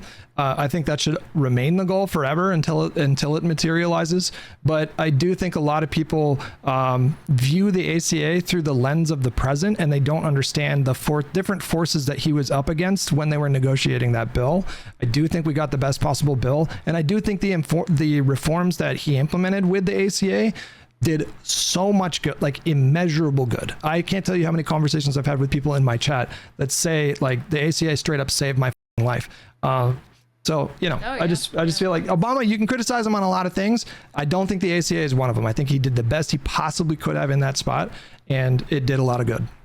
It's like, I don't hate the ACA. Like, again, I just like saying the praises of like very, very important provisions that made a good deal of difference to millions of Americans. But it's like, there are better healthcare proposals. And I was like actually happy to see later that Obama was like, you know, singing the praises of single payer and like spoke glowingly of it, saying that like, that's probably where I should have started from this. Cause maybe it could have been even better. It's counterfactual. We'll never know. But like, you know, I'd rather, if it's between the ACA and nothing, then I want the ACA. But if we can get the conversation to be, instead of the ACA, there's this other better thing, and it more closely resembles what other countries have, like public options and whatnot, then that's always what I'm going to default to supporting over that. He looks naive. He looks more robust. It's more comprehensive. He looks naive in retrospect because, like, really early on in his presidency, he actually physically went to the Senate or went to the halls of Congress and had a meeting with Republicans because he, in his idealistic vision, thought maybe he could claw away like a few Republicans and have it be a bipartisan thing. What he didn't fully grasp at the time was just how hyper polarized the country had become. Like, polarization had become a really big problem starting in the 90s with like the rise of Fox News and the Newt Gingrich era of politics. It was already getting pretty bad. But it really kicked into a whole new gear when America elected a black president. The Republican Party just fell off of a ledge. And so I think it's easy to criticize him for looking naive, to take a meeting with them and to try to convince them to support the bill. But I think it kind of makes sense given the time. And, you know, maybe you could say he was a little cocky, but yeah. I didn't think Obama was naive. I thought he was very, very calculating, very measured. He was very, very pragmatic, even from the start. What does everybody bring up? He didn't always support equal marriage or whatever. And it was like the second that polling for it hit across the threshold of 51%, then he supports equal literally marriage. Yeah. And he also, like, when you look at his record, he was a senator from Chicago, right? That's what he was. Yeah. He voted president a lot. And I think he voted president a lot because he was always eyeing that national run, and he didn't want to have committed himself to a record that he was going to later have to defend in a general or whatever. Yeah. And, you know, he runs on a campaign of hope and change, which is very, very broad. Yeah. It's like a Rorschach test, you know. It's a sexy narrative. It's very inspiring, but you're relying on voters projecting what they think hope means and what they think you mean, instead of actually making, you know, concrete proposals. Which is why I think a lot of voters were like let down by his presidency, and they expected him to be more progressive. But in retrospect, looking at the way that he again was calculating and measured and very, very pragmatic, it actually shouldn't have been too much of a surprise that he governed the way that he did. You know, it was a mixed bag with him because, like, he was doing hope and change stuff, which evokes feelings of like progressivism and moving forward. But he was also running as kind of a moderate in some respects. Like, he was giving speeches saying that immigrants that move to America should speak English, you know, like, to your point, like he met voters where they were at on a number of issues, and he wasn't progressive on everything for sure, but he definitely marketed himself as one. And I agree. I think like he was happy to let people assume that, I think. Yeah, definitely. Yeah. Yeah. Like, that was the point. What he actually did, when you actually, like you're saying, when you pay attention to like what was his rhetoric like, what maneuvers did he make to optimize the chance of winning? I think he definitely was closer to, you know, more moderate Dems than he was to like progressives. Yeah. But I mean, world class charisma also helped carry him, not just simply, you know, ideas or whatever. Being like this young kind of outsider was like a big deal. And but I would say that the polarization goes back even further, probably getting rid of like the fairness doctrine from Reagan. I mean, yeah, that was a different time back then. You should explain in case people don't know what you're talking about. So the fairness doctrine, I can't remember if it's a 3-letter organization, like FCC, yeah. something like the Federal something commission. They regulate everything that goes on the radio waves and the airwaves. Reagan's head of that agency got rid of the fairness doctrine, which attempted to present both sides of an argument and like mandated that like I think at least public broadcasters like PBS and whatnot, when reporting the news, needed to make a good faith effort to show both perspectives within like the American Overton window of an issue, and then kind of letting the public decide from there. After the fairness doctrine was eliminated, what do we see the rise of? Suddenly, opinion journalism starts to really just explode, and you see that happen and manifest in Fox News. CNN starts picking up a lot of different opinion, like talking heads to also be alongside their news cycles or whatever. And then that does really explode when Obama, that you got this like the black young guy abruptly replacing George W. Bush off the heels of an unpopular war and an economic like recession. So it was just it was like a cauldron, this country at the time. But I think it definitely started, like that's where the roots of it started, because I think without the elimination of the fairness doctrine and then ushering in all of this different type of opinion news, because it was those talking heads that went insane. But they didn't just grow overnight. They had already amassed like the Bill O'Reillys, the Sean Hannitys. There was a lot of talk radio was really big at the time too. Glenn Beck, Rush Limbaugh. I don't know. I feel like that's probably a good rule to get rid of, because like what happens when you invite a QAnon person on, like, like someone to talk about QAnon, like, do you have to invite like a QAnon person to give them a fair, I mean, I don't know. I don't like, I have mixed feelings about, I know it led to bad outcomes, but like had its issues for sure. Like you're saying, cause that like, it almost like presupposes or assumes that there's never going to be a point where American discourse shifts to include perspectives that are like not grounded in reality whatsoever. Yeah. Climate change stuff, like there's broad scientific consensus about climate change. If the fairness doctrine was still a thing, then CNN or MSNBC would be obligated to host someone who has a position that maybe 2% of scientists believe. But yeah. Right. But then like 90% of Republicans believe or whatever, which is, again, then you're like, it's balancing, like, again, where's the responsibility to the public about making sure that the things that get promoted and repeated on the news are grounded in fact versus the opinion, like also showing perspectives that are mainstream in America, even if they're not actually rooted in like a scientific or empirical basis. Yeah. So that's hard. I think the way around it would be like you allow it, but that you can't forbid the news stations from doing like fact checks or kind of provide like almost like the community note thing, like you broadcast the opinion, but both sides are going to be subject to additional fact checking from like a third party or something like that. I think would probably be like the happy medium, because I do think it probably should be like, represented in the sense that like people should know that this is what people in their country think, for better or for worse, right? I'm being told that it didn't apply to cable news, so maybe I didn't quite understand what that rule was, but yeah. I think it only applied to public, like if you receive like PBS or C-SPAN, like if they were going to talk about an issue or whatever, you couldn't just have on like, 15 minutes with Chuck Schumer on healthcare. It was like, no, if you're going to do that, you have to do 15 minutes with Chuck Schumer. You also have to do 15 minutes with like McConnell. You can't do one or the other. Gotcha. All right. Do you want to talk about Contrapoints? Yeah, let's talk about Contrapoints. Okay, so the way this conversation started, give me a second, I'm going to show my chat. So Contrapoints had finally made a full statement on Israel-Palestine, and she posted it on Reddit. She didn't post it on Twitter or anything. They got put up on Twitter by somebody who transcribed it, and then I put, it's crazy that Ms. Rachel, a children's entertainer, has done a better job of speaking up for Palestinians than many liberal and progressive political creators. And Hutch responds, what's your specific problem with her post? And you put, and I said, there are a few points Contrapoints makes that I agree on, and I've read the statement, I stand by that. But overall, it reads to me like a long-winded rationalization for an action that's framed as moral nuance. She acknowledges the ongoing genocide and has donated to Palestinian causes, which is more than many and commendable, but devotes more energy distancing herself from those participating in said genocide, or from those protesting said genocide, than from those supporting it, tacitly or otherwise. And then we agreed to this conversation. So I don't know. How'd you feel about my criticism? And you can give me your thoughts more broadly on what you thought of Contrapoints' statement.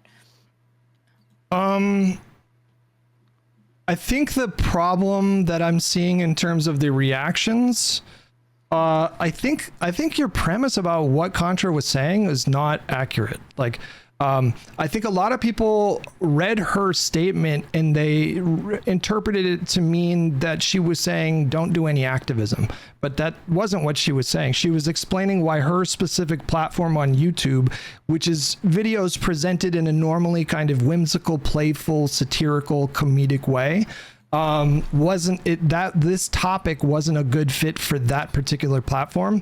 And she then went into great detail in a post that should take maybe 2-3 minutes to react or to read. So I didn't feel like it was super long-winded. I mean, this was a very quick read for me. But I think your framing is just all off. Like, she's not telling people don't do activism. Do you think it's possible for somebody to, like, for people to kind of pick up on a connotation and that ends up being more specific than the literal denotation of what somebody says?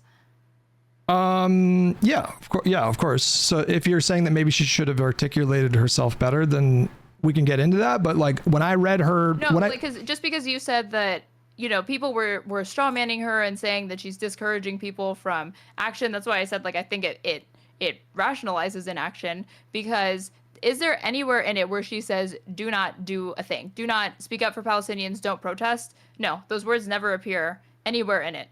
But I think the framing, when it kicks off in framing that I don't know if I don't believe that she's intending to trivialize criticism, but I wasn't seeing, and I'm not Contrapoints, so, you know, I'll defer to her that maybe she saw more people requesting that she make a video on it.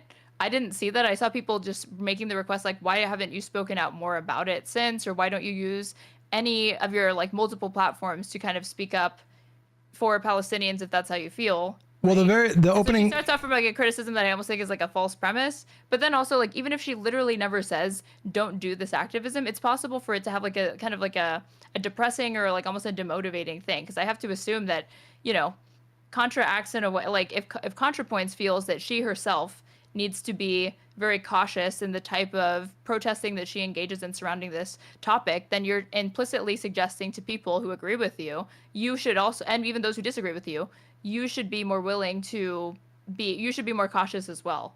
And I think that's what people mean when they say it. That's certainly what I mean when I say it ends up justifying inaction. So the very opening sentence of her post is, so many leftists feel betrayed because I haven't made a video on Palestine. So she's opening it by very clearly identifying this specific platform. But I saw it on Twitter. Like, I saw people responding to her on Twitter. That's why I'm saying I didn't see people saying, why don't you make a video on it?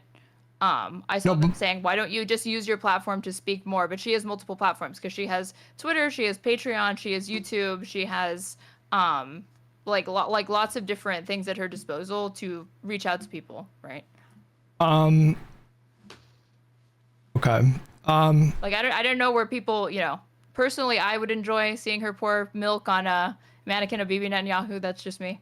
But I mean, same, but that, like, yeah, people were expecting like a bathtub video or any of that. Well, she's addressing that particular criticism. So like the point of this post is not to get into the complexities of Israel-Palestine or unpack the conflict or set up the dynamic in any, like, the point of her post very explicitly, as it's laid out in the very first sentence, is addressing a particular criticism that I suspect she sees in her Reddit posts or on her Twitter, in her Twitter replies.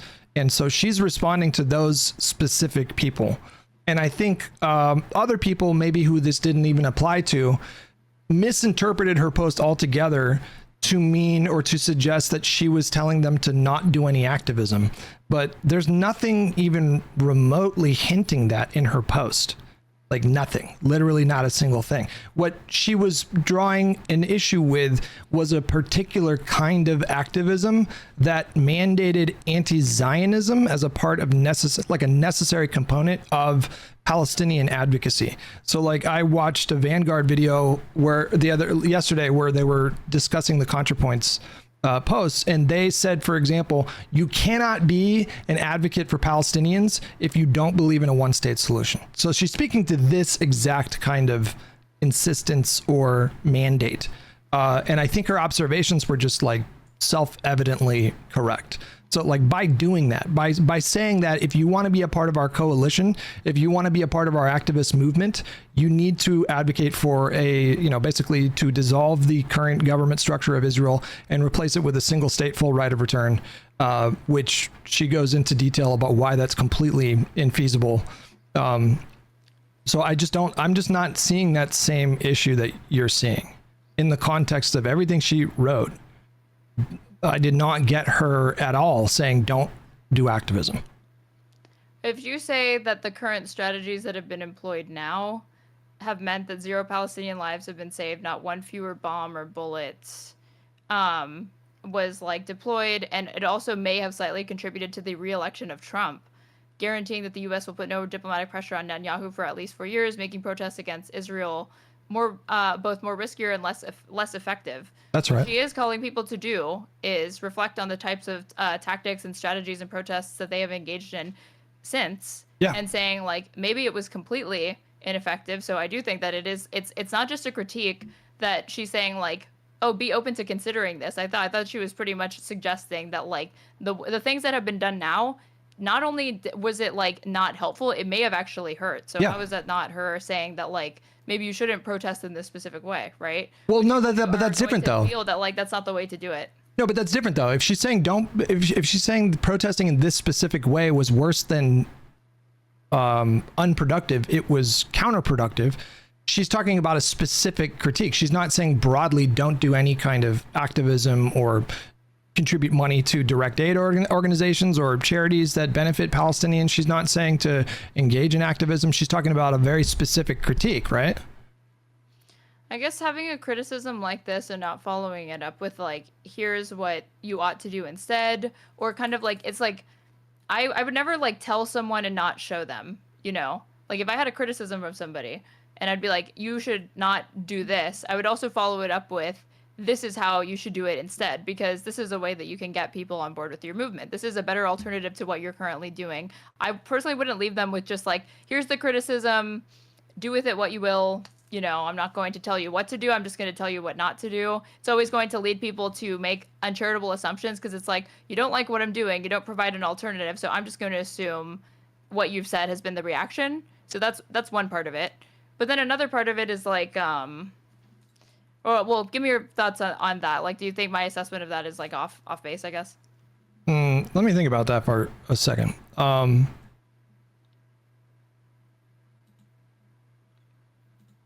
Well, there's like a couple things here. Like, I don't think she needs to necessarily go into detail about like what a particular kind of activism should look like, because I think that's really broad. I think like you can do all kinds of activism that doesn't revolve around demanding a one-state solution. But I think an equally important part of her post was setting up the reality that, and this is just going to be something that makes people upset, I understand it, but she's telling the truth. When she says it was politically infeasible to expect that there was a lane or a path or any kind of mechanism to pressure government to stop sending them arms, she's saying that that was impossible. I know that people might hear that and they're going to get very upset. I understand why that anger. Nobody wants to see violence like this unfold daily with hundreds of videos every day of just like unspeakable violence. And nobody wants to be confronted with that and be told there's really not much that you can do to stop that right now. But she was telling the truth. When she says it was politically infeasible, the Republic, I mean, like, let's just grant that it was possible to convince Democrats to go along with this. Let's say we can convince Joe Biden to not be a principled Zionist and not be someone who is looking to continue our decades-long diplomatic alliance with this country. And let's say he was open to discontinuing arms sales and aid packages to Israel. You know who else you have to go through in that spot are Republicans. Like, the Republicans held the House at that point in 2023. There was Mike Johnson was the speaker shortly after October 7th kicked off. And so if you wanted to set as a goal, like pressuring the government to stop sending them arms, like what you're saying is the job would have been to convince Mike Johnson to do this.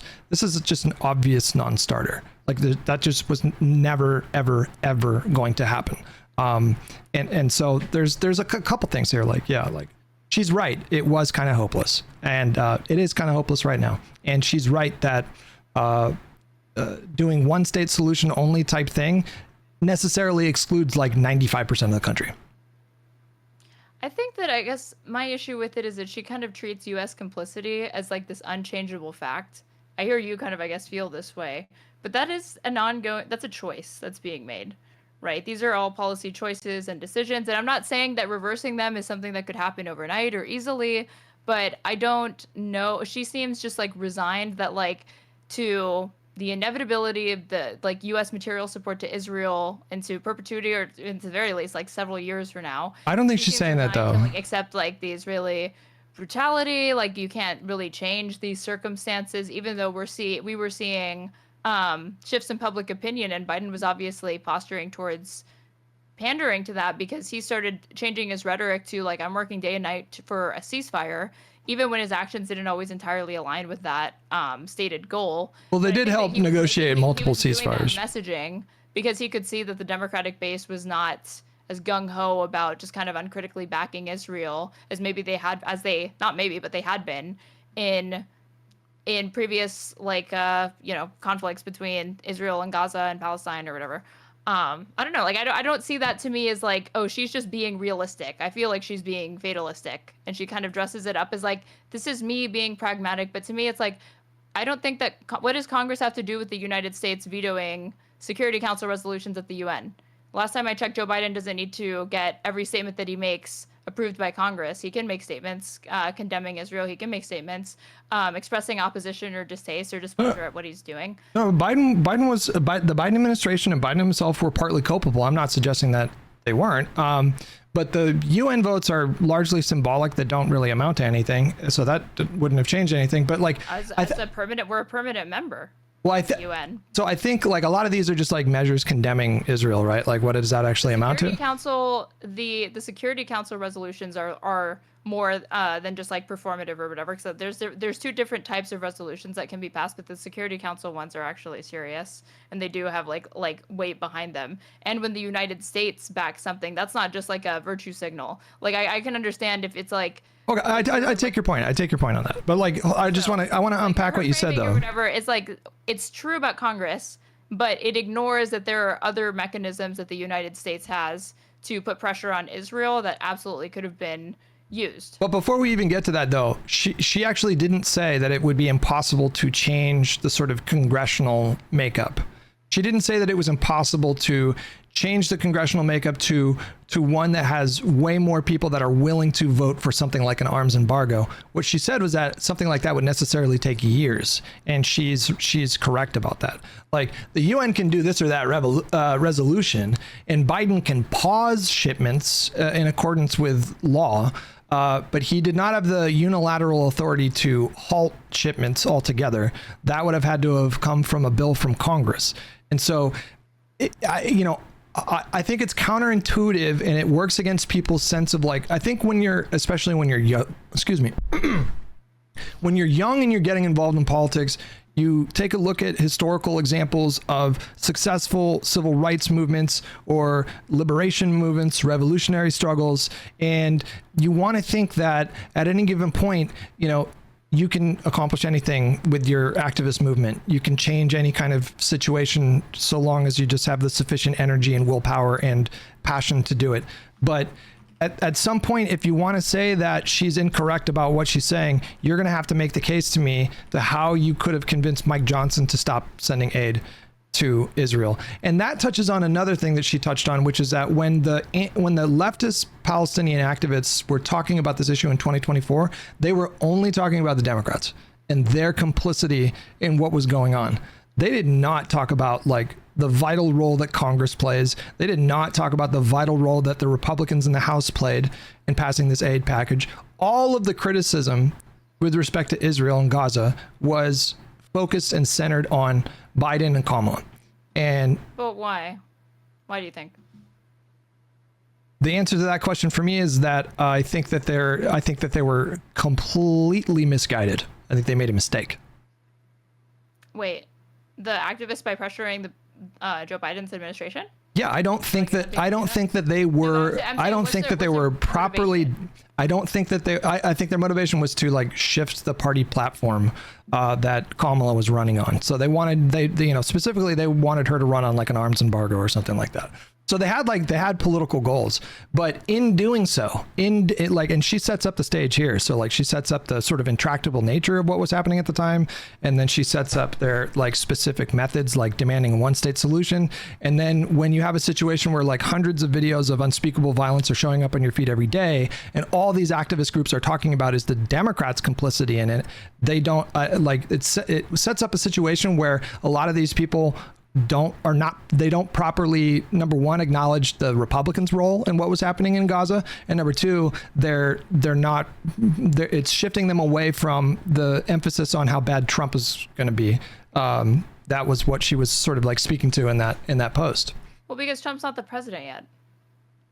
Well, he was a candidate for but he was a candidate for president, right? So like if I'm a voter for the Democratic Party, I'm going to spend more time attempting to leverage my vote within that party than I would attempting to leverage it like with a Republican base politician group or whatever, because I can't even say to that person, yeah, I'm part of your coalition or I'm a constituent of yours, that's why you should listen to me. It's like with the Democrats, these people are Democratic voters, or they could potentially be Democratic voters, and in some cases, again, they supported him or whatever. So, and given that it's Biden's administration, it makes sense to me that is where the effort is currently. But the role of the Congress the role of the Congress in appropriating these funds is just as crucial as Biden's role in like dispersing those funds. Like it's a co-equal branch of government. They like the Congress are the ones that determine what amount of aid gets sent, what amount of like money gets sent. Like they have just as big of a role to play in this situation as Biden did. So like, let me just like say, like, imagine someone who's like 18, 19, 20 years old, and they're just getting interested in politics, and their entire media diet is like, you know, Hassan and Vanguard and a lot of people that were sort of like Mike from PA or whatever, like people who are like singularly focused on the Democrats' complicity and what's going on in Gaza. And then from that media diet, all this person is exposed to is Democratic complicity, Democratic complicity, Democratic complicity. Now, there's no mention of Mike Johnson. There's no mention of how much worse Donald Trump is going to be. Can you imagine that like a lot of people in that spot probably felt apathetic and felt like they didn't have a meaningful choice, even though Donald Trump has been like literally 100 times worse? Yes, but I think that's rational, because I don't think that you can just let the administration that's currently in charge off the hook from holding them accountable, because there's always going to be the future evil of Republicans. That always has to be factored in, and that's something that should be mentioned. If I could make recommendations to those creators, it's like when talking about this, it would be irresponsible to leave that out, because he's a serious contender for the president in just a few months. So don't leave it out of the discussion. But I also don't think that it should undermine or make people's criticisms be any less intense, you know, and the pressure that they decide to put on it. Because I guess, like, is there any issue that you agree on Republicans with? Any single one?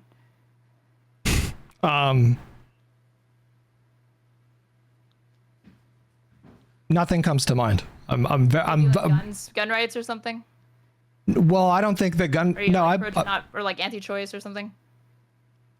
No, literally not a single thing. I cannot think of a single thing.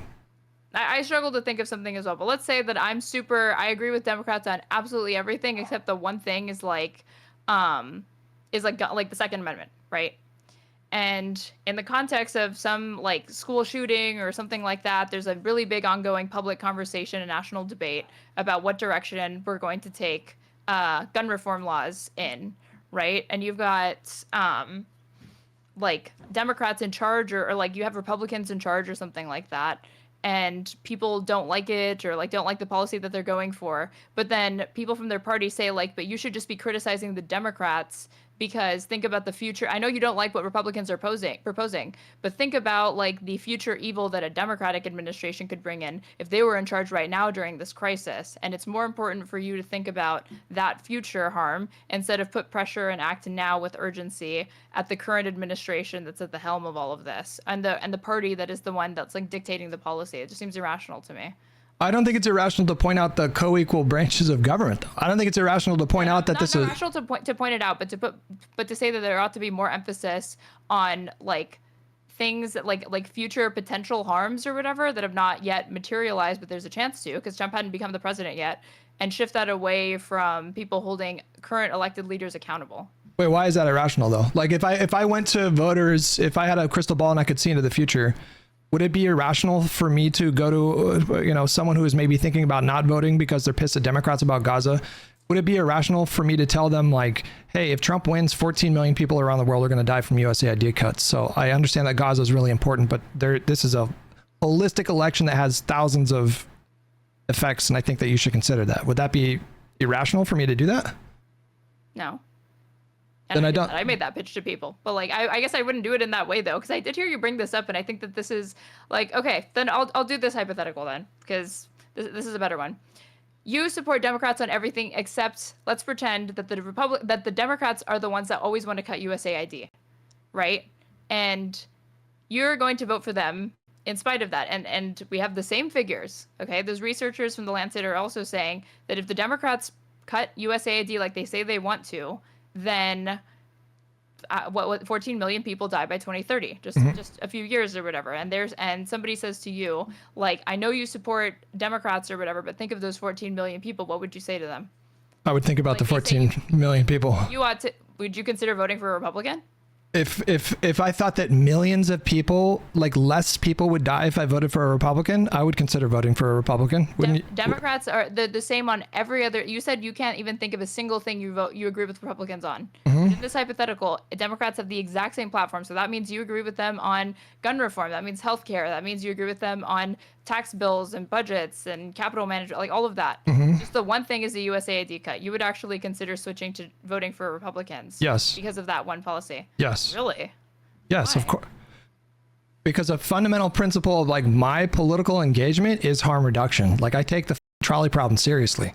And so if I thought that problem seriously, but like there's other things besides just that to factor in if we're making these sorts of moral calculuses, and it just becomes a numbers game, because then from there it's like, but those Republicans also want to cut Medicaid, and Medicaid, that's going to kick tens of millions of people off of it as well. And how is that a greater harm than the USAID cuts? Is it worse to be more concerned about Americans than people abroad or whatever dying from neglect versus like, Okay. Can I spin the question around on you, but change it a little bit? Sure. If you knew that by voting for a Republican, you could prevent 4 billion people from dying, would you vote for the Republican? It would depend on what Democrats are proposing. I would need to know. Let's say the Democrats, let's say the Democrats platform was fucking like literally 100% what you want, but 4 billion people would die. Would you still vote for the Democrat? And it's like passively because of the same way the USAID cuts. Yeah, we'll just say yeah.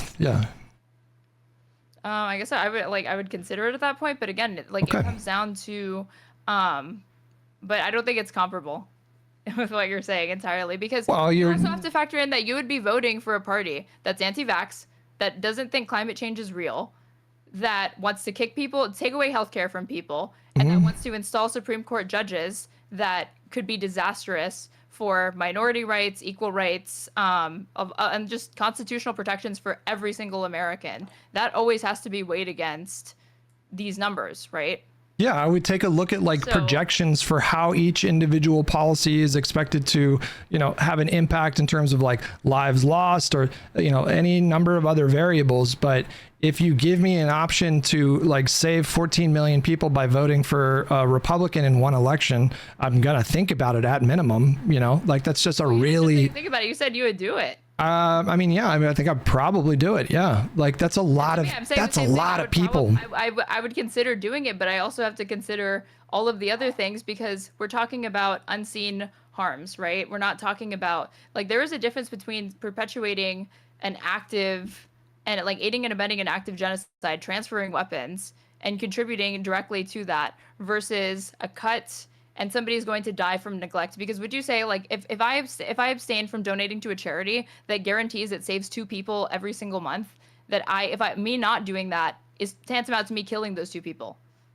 No, I wouldn't say that that's exactly the same thing. Like we're talking, like I feel like a government structure So what's the difference? It intuitively feels different. I'd have to think about like why I feel like that's different. Yeah, like if you give me a more extreme example, like if you say like, well, if you donate $5 to this charity, you could save like, I don't know. That's a good question, and I'd have to think about it. But intuitively, it feels very different.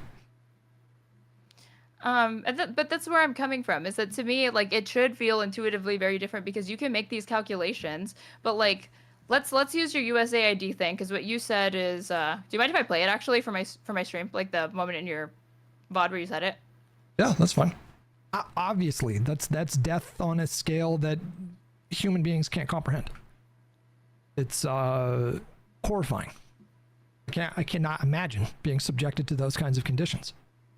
And yet, when we are confronted with the potential global impact of winding down our USAID programs, estimates are that 14 million people are going to die. Can we just pause on that for a second? How many people globally have died from COVID? Was that the gist of it, or is there another thing here? Yeah. You'll talk about like COVID deaths. Or Yeah. Okay. So my point with showing that is like, I guess this is like this logic or whatever followed to its natural conclusion is almost like any funding denied to USAID or declining to expand it is tantamount to consciously increasing like a death count. No, I didn't say consciously. But how do you get rid of your screen? Because your screen is still on my screen here. Stop watching. There we go. Yeah, there we go. It's tantamount to like increasing a death count because like you're saying it's almost like there's almost functionally no different between us by withholding aid. There's like almost no difference between like intentionally killing them, or people should almost conceive of it that way. I don't know. I don't think That's not what you mean. Feel free to clarify. No, I don't think I'm saying that. I know I'm not saying that people are consciously choosing to kill this or that person because they vote. But like any, especially presidential election, because this is just such an impactful, influential position on the global stage. Or why don't I just compare it to like, so are you not undermining like Palestinian advocacy? Like, are you not undermining the idea that, you know, people that were activists for Palestinians in 2024, you know, the big pitch there was like, look at all these people dying, we need to do something about this. Aren't I doing the same thing? Because if people believe it's a genocide, and you're talking to somebody who does believe that, we don't judge it just by body count alone, right? You have to factor in like, what is the intent behind these deaths? How immediate is it that we could intervene? Like how preventable is it, right? So because the USAID thing, you're turning it into like, again, you're comparing like, you're like, okay, but if you care about preventing death, right, then you should care more about the 14 million people that will die globally from USAID cuts than you should from a population that's intentionally being eliminated. Well, I'm making the point that elections have like intense consequences, and the like this by using this example with these death counts or whatever. But if we did this, there's room for like minimizing the Holocaust by doing this. The Holocaust killed 12 million people. It was between 1941 and 1945. The industrial Nazi Holocaust killed 6 million Jews and then 6 million undesirables or other people that were also exterminated. And in 2030 is only 5 years away, and these USAID cuts will be 14 million people. So let's say we're like, you're making this pitch to voters or to people, you're like live streaming in 1940. Let's pretend there's the possibility for you to do that. And you have a contingent of Democratic voters that are like, I'm upset about the Holocaust, and thus far, 6 million people have died or whatever. And it's projected to be 12 million in just 4 years if we continue going down this path. And you're saying, yeah, but there's also a projection that if like the other party wants to cut USAID, and that's going to lead to 14 million people dying, therefore, USAID cuts are actually objectively more harmful than the Holocaust. No, in order for your analogy to make sense, whatever death count, like let's say you have a Democratic Party that wants to end the Holocaust, and then you have a Republican Party that wants to make cuts that would result in literally 200 times the amount of people dying. But like, what's your, or like, sorry, repeat that. I was distracted by chat. Repeat that. I think your analogy is imperfect, because what I'm suggesting is that like USAID cuts, you know, it's not like voters had a crystal ball and knew that he was going to cut it to the extent that he did, but we knew that he was going to take action that would did you have any doubt? Like, I had no doubt that Donald Trump was going to take action as president that would result in more harm, more suffering, and more death. I didn't know it was going to be 14 million people, but in order for your analogy to make any sense, like I'm measuring Gaza deaths to 14 million dead from USAID cuts. It's like a 200 to 1 ratio here. So whatever the Holocaust situation, you would have to have like less. But you're saying, but it's still less, and that's why it's more. The 14 million is more harmful. But I'm saying I'm using the Holocaust to compare it, because it's like, okay, let's make the death counts very, very close, but it's still less at that point. That would be a different calculation, right? But why? Because if it just comes down to always minimize like harm reduction ruthlessly, no matter what, 12 million is still less than 14 million. So using that logic, then the USAID cuts are still objectively more harmful. Why is it that like it needs to be that close for you to make it different, to start factoring in other things? It's just about scale. Like, when I think about elections and the consequences of these elections, I try to think about things as holistically as possible. I understand being passionate about Gaza, but I don't think that or any other conflict in the world or any single issue should be the only thing that voters think about. I try to think about, like, how are education cuts going to impact things, or how are emission standards changing going to impact things? How is like hollowing out the federal government going to change things? Like, I try to think about like raw death counts, or, like, what if he gets us in a war with Iran? Like, I think about all of these things when I make my decision in any election. And so far, the Democrats represent such a, like, if you want to look at it through that prism of like the lesser evil. I feel like you did by bringing up the comparison to the USAID thing. No. What I was going to say, wait, hold on. I'm trying to understand somebody who does. What I was going to say is, if you want to look at it through a prism of like the lesser evil, which I think is a flawed way to look at it, because quite frankly, I think the Democrats do a lot of good things. I think Joe Biden did a lot of good things when he was president. So it's not just about like lesser evil, but like, I do think that elections ultimately boil down to that, like, who's going to do the most good and the least harm. And so I don't know if you're telling me that because this particular case in Gaza is of an egregious nature because of the like what you describe as genocide, or like what Israel is actually doing. I don't, to me, that's not like the most compelling argument that I should weigh that more than like 14 million potentially dead from USAID cuts. That's not me saying that Gaza is no big deal. The election was coming. Well, no, that's what I'm saying. Like, if I could go back with a crystal ball and show a voter back, like a person who's like, So we had to make the pitch with the information that we had. And I think even if we could have those projections, I don't know how convincing it is to voters to point to hypothetical future deaths and get them to ignore the. Well, no, it was just but it was just a thought experiment. I'm not literally thinking that we have the technology to go back in time. But like, if you want to do it that way, I think the obvious pitch was like, look, I know you're pissed at Biden for everything he did with Israel. I share that frustration. He was way too cozy with Netanyahu. He was way too publicly like embracing of him, and he didn't do enough to constrain Israel and IDF. I fully agree with that. However, Kamala Harris is not Joe Biden. She's not distancing herself, and I think that's stupid, but she's not Joe Biden. I don't expect her to be as coddling as Biden was. And number two, Donald Trump in 2024, what was he saying about Gaza? All he was saying was, we got to let him finish the job. That's all it was. And like anybody with two brain cells. He made his pitch to voters better than Kamala Harris did on this specific thing, because they both evidently. I mean, yeah. Kamala Harris, I know, but it was so obvious that it was clearly the worst strategy that she was deliberately picking. Like Kamala Harris took Bill Clinton to Dearborn to tell a bunch of Muslim voters that she knows she's not doing very well with, to get him to lecture them about Judea and Samaria. And like, do you think that's a persuasive pitch to voters that are concerned about the humanitarian crisis in Gaza? No, I don't. But they made a deliberate choice to do that. So she made a lot of mistakes. I'm not going to tell you she, No, for sure. But I'm saying, like, to those voters, if I was in the room with those voters and I heard that was the pitch, I would be like, Jesus Christ, what is going on here? And then I would feel the desire to step in and be like, they just gave you the worst possible pitch. Please ignore that. They're terrible on this issue. They're better on these other things. And Trump will be worse on this issue, would be what I would say to them. And I would be able to demonstrate how. But I would also say that doesn't mean that they shouldn't be angry with them. But I'm just saying that, like, between that. I don't disagree with that. I know, but like, I'm not surprised that like voters went for Trump, because what Trump was saying, I'm going to end the war. Now, you and I are both informed, so we know when he says end the war, there's like a monkey's paw that curls. And by end the war, he means he's going to accelerate the death and destruction in Gaza Yeah. to end the war. And I don't think that that's what people realized that they were voting for, but it was.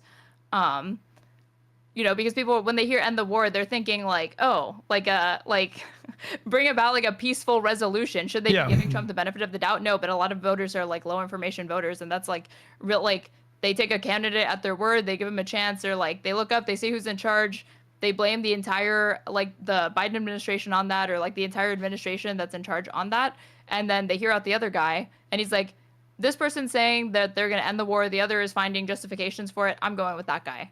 You know, Well, it's not isn't this crazy to me. But isn't this a separate discussion? Because if we're having a conversation about like the mistakes that Kamala Harris made, I would join you in your chorus of critiques against her. I mean, I have notes for how I think like I think Contrapoints' statement is putting more onus on voters than she is on Democrats. You know, like those types of of choices. Like I'm more upset about Kamala Harris, that being her pitch to voters, given all of the access that she has to different like people to help her with like marketing and messaging and all of the money behind her and all of the focus groups and things that she has access to. But we're not talking about them though. We're not talking about them though. Like in retrospect, they're relevant. We have to talk about them. I mean, I do. Like, again, but we are talking about it because Contrapoints is like there was too much heat for Democrats and not enough, and that might have contributed to the re-election of Trump. Do you disagree with that though? Wait, well, can I just say on this point, and then maybe you'll understand where I'm coming from on it? Okay, sure. Like, that's what she says. That like you're focusing too much on the party in power, and you're not, you know, working to prevent like a future harm. And one, I know that these are not mutually exclusive, but it's not irrational or wrong for people to demand accountability for the people that are currently in charge, currently transferring the weapons, currently contributing to the death count in Palestine. And do you think those are sorry, but that's where they feel the pressure needs to be exerted. But her point is that they had completely unreasonable demands that had no chance of succeeding. That's her point. Demands were a permanent ceasefire for the most part. Like all of these, like, can you name a single figurehead, like a single figurehead of this movement? Because it's a grassroots, like atomized movement, right? Wait, what is the question? Can you name, this is not like a concentrated movement beyond the uncommitted movement, which she doesn't mention. There was not like a concentrated, there's not one head person that's leading this grassroots organization. There were protests that naturally and organically spawned up in college campuses and cities across the United States, all over the place, that attracted lots of different people. I'm sure primarily people that are more liberal, progressive, left in their politics, but I wouldn't be surprised if it attracted some Republicans or independents in some instances. But there is no like centralized or one person in charge of this. These are grassroots movements that like have a common cause, which is opposing the genocide and calling for a ceasefire. But it wasn't just that though.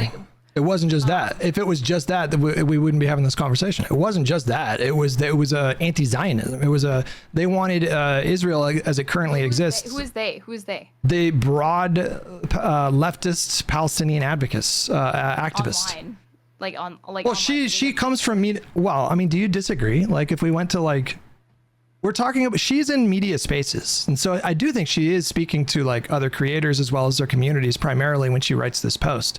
Can you give me a single prominent leftist creator that wasn't an anti-Zionist, and more specifically that didn't think that Israel should be dissolved and replaced with a single state and full right of return?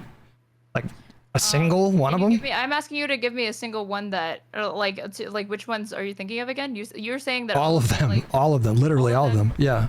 You know for sure that's all of their positions. You watch them? Well, can you think of a single? I do actually. I watch a lot of leftist content, but like, can you give me an example of a single prominent leftist content creator that was not advocating for a one-state solution?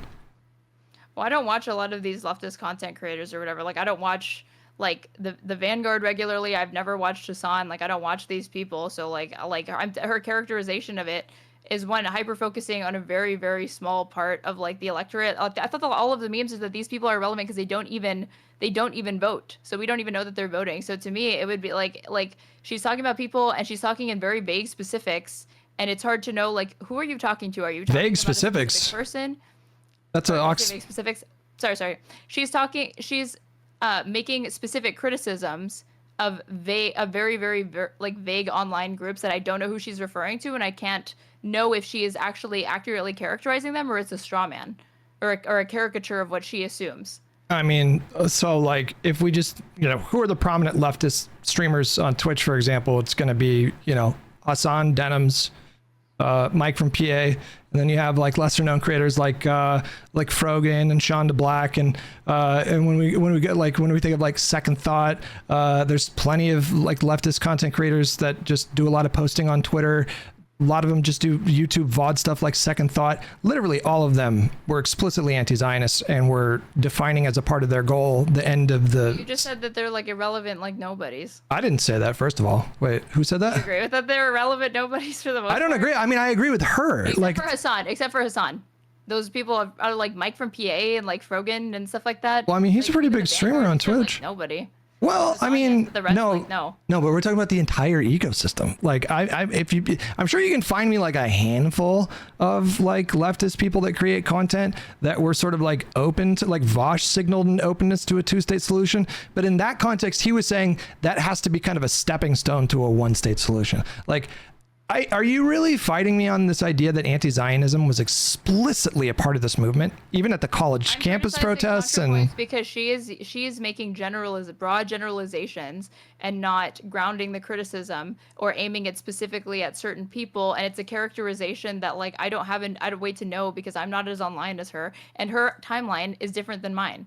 And it's different than yours, and our timelines are algorithmically generated to be specifically catering to what we already engage with. Okay. So it becomes self-fulfilling. So it's possible to lose perspective and not realize that like the timeline that you're seeing is manicured to your specific preferences, and it might not actually be indicative of what you think it is. Okay. Because you have to keep into account other things. I mean, you look at me like I'm crazy, but you know that that's how those algorithms work, right? They're self-reinforcing. I mean, I understand that. I'm just saying, like I she's literally a personal echo chamber, and that characterization might be accurate, but then she extrapolates it to the online left TM broadly, and it's hard for me to judge the accuracy of it when you talk in these very, very vague and broad generalizations. I don't think she's being vague at all, though. She's being hyper specific with her critique, and like, I think you would have more of a leg to stand on at this part in the conversation if you literally could give me a single leftist creator that doesn't support a one-state solution.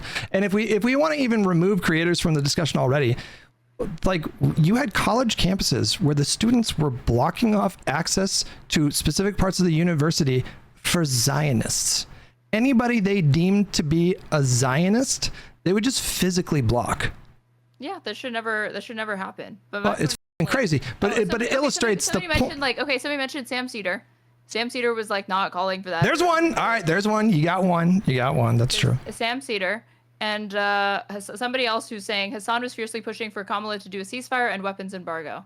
And he's also explicitly anti-Zionist. He's asking for a one-state solution with a full right of return and war tribunals. So him being like, was he asking Kamala Harris to be anti-Zionist? No, I'm saying that movement mandated. If his motivation for it is anti-Zionist, but the goal and the tangible request is still just a ceasefire and a weapons embargo, what does it matter that it comes from that place? Because it was a cultural marker. Like it was if I walked into Cenk is pro two state. Cenk is pro two state, apparently. Is he still a leftist? Are we calling him a leftist? I'm talking about leftists. He's like a progressive. The online left includes liberals to me. So, but she specifically said leftist Palestinian activists. She specifically said that. Like if I walked online leftist Palestinian activists. Well, not just I would say online activists. I'm not happy with Cenk's behavior as of late, but I'd still say he's a liberal. I mean, he's still at least a Democrat. I don't know if he's a leftist though, but so if I walked on any of those college campuses and I walked up to a group and said, literally any of them, and said, "Hey guys, I want to be a part of this. I want to support this, but I'm also a Zionist. Can I stay here?" But we're just talking about I thought all of them. Online. No. I'm not. I don't think she's just. Contrapoints is just talking about that. You said she's talking about the online left, and now you're saying she's talking about no. things in the real world that I can't know because. Wait, hold on. It can be both. It can be very vague terms. It can be both though. Like she said, leftist Palestinian activists. So that includes online creators, but it also includes people like what we saw in like the college campus protests.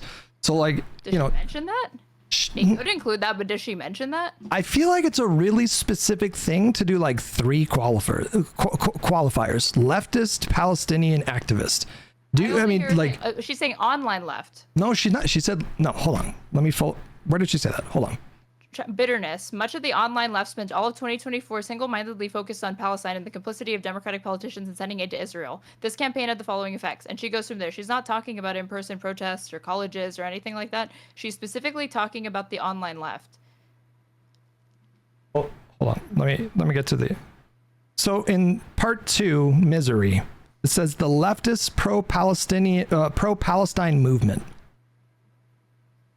So I think she's speaking to like a lot of different things right now. And I mean, would you agree that like online creators have a lot of influence, especially in the wait, you don't think? Well, they have some influence. Hang on a minute. Hang on a hot minute there. Wait a second. You don't think that the 2024 outcome clearly demonstrated that alternative media is enormously impactful? Oh, for sure. I'm not downplaying the concept of alternative media, but you asked me specifically the online left. Do they have that impact? The answer is no. I wish they did, but they don't. Hassan's entire audience could have voted for Kamala Harris, and I don't know that she would have won.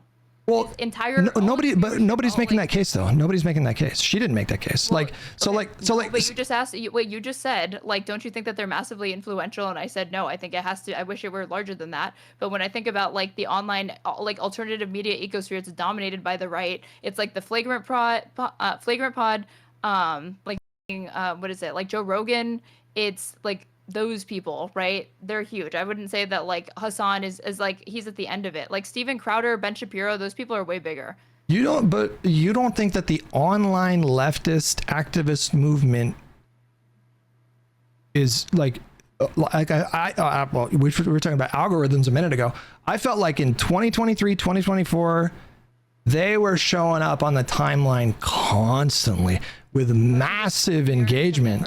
Your timeline is again manicured to your specific preferences and what it thinks is it's trying to maximize your personal engagement. Okay. So it's your timeline, right? So like politics is more than just my timeline. It's more than just your timeline. Well, we can quibble about. I mean, atmosphere. Just because I never see Joe Rogan, which I don't, I know that he's huge. Just because I never see these like the like trigonometry in my pod or anything like that, I cannot say that like, oh, they don't even matter. They don't even show up on my timeline. Clearly, it matters, right? Well, I mean, we can quibble about like how much influence they have, but I just want to point out that that's not the point of this post necessarily. She highlights in this post. She says crazy for she says they don't. They have, that needs to be contextualized. Well, hang on. Let me explain. Just read from what she wrote. She said that in some small part, this movement may have helped to contribute Donald Trump's win. What that means is that maybe the movement is not big enough that it single-handedly swayed the election. And the outcome of this election was a convincing win for Donald Trump. It was still tight in the margins when you restrict it to like 3 states. It was like 120,000 votes would have made the difference or something like that. So it's still technically a close race, but he ran away with it, won all 7 swing states. And if I can craft a metaphor to sort of like make the point, you know, like if you have a small city where there's 100 people that vote in an election, and one guy wins with 55 votes and the other person loses with 45 votes, you can't point to one specific person to say it's your fault that they won. But as a collective, you say you all sort of partly share the blame. And what she's saying is that anybody who sat out this election or supported a ridiculous candidate like Cornel West or Jill Stein, in some small part, contributed to Donald Trump's win. And she's tying it to this movement. Like, not everybody who didn't vote was because of frustration of Gaza, but because the situation was intractable and the demands that they were trying to throw out there were literally impossible to accomplish. And because they spent the entire election shitting on Democrats for their complicity in what was going on in Gaza, not even touching Republicans' own complicity, they were equally involved, not even touching the threat that Donald Trump posed, that depressed turnout to some degree. I don't even think you would disagree with that, right? Like, we can imagine a young person being like, I can't do it, can't vote, can't do it. I mean, there were like Mike from PA was telling people like, I can imagine it, but I don't think that people have this idea because of Mike from PA or Hassan put it in their brain. I think that they can just see headlines and photos of the death and destruction that's coming out of Gaza that the United States is complicit in, the Democrats are complicit in, and that in and of itself is demoralizing. I don't know how to look, there's no way for us to. Do you agree with that at least? That has more of an impact than Mike from PA's comment editorialization surrounding that set of those events. Those events themselves are alienating to people. It seems to me like you're trying to make the case that online leftist spaces are just small beans, little creators that like have like collectively. But Hutch, please answer my question, then I will address that. I promise you. What do you think has more of an impact on a voter and a consumer of media? Just the objective set of circumstances that the United States is complicit in, the Democrats are complicit in, the death and destruction that they see, or that they didn't like that, whatever. But then like Mike from PA or Hassan's editorialization around it ends up being more the thing that actually tips them, and that's what pisses them off. So not the images of all the kids. Yeah, the dynamic is always in this situation. You have like a larger issue that's creating a lot of discourse, and you have a lot of opinions going this way and that way. There's a massive spectrum of like ideological differences there. So in what you're saying is this larger issue matters more than a specific subgroup. You're correct. I'm saying more impactful. I'm saying more impactful. Well, of course you're correct there. Of course. Okay. But I just wanted to make sure we agree on that. No, but that's more impact. The actual objective facts are more impactful than how Hassan spins it, or how Mike from PA spins it. Do you understand that you could use this logic to say that Joe Rogan is not influential? I'm not saying that they're not influential, but we don't have a leftist Joe Rogan. The whole thing is that we're trying to get one because we don't have anyone that's even approximating that scale. No, but let's not get sidetracked. That's not the point I'm making. You're saying that because what do you mean? No, get sidetracked? You're the one who brought it up. No, but it's the point I'm making is completely addressing specifically what you're saying here, because you're saying that the larger issue matters more than how the leftist online space engaged with that issue.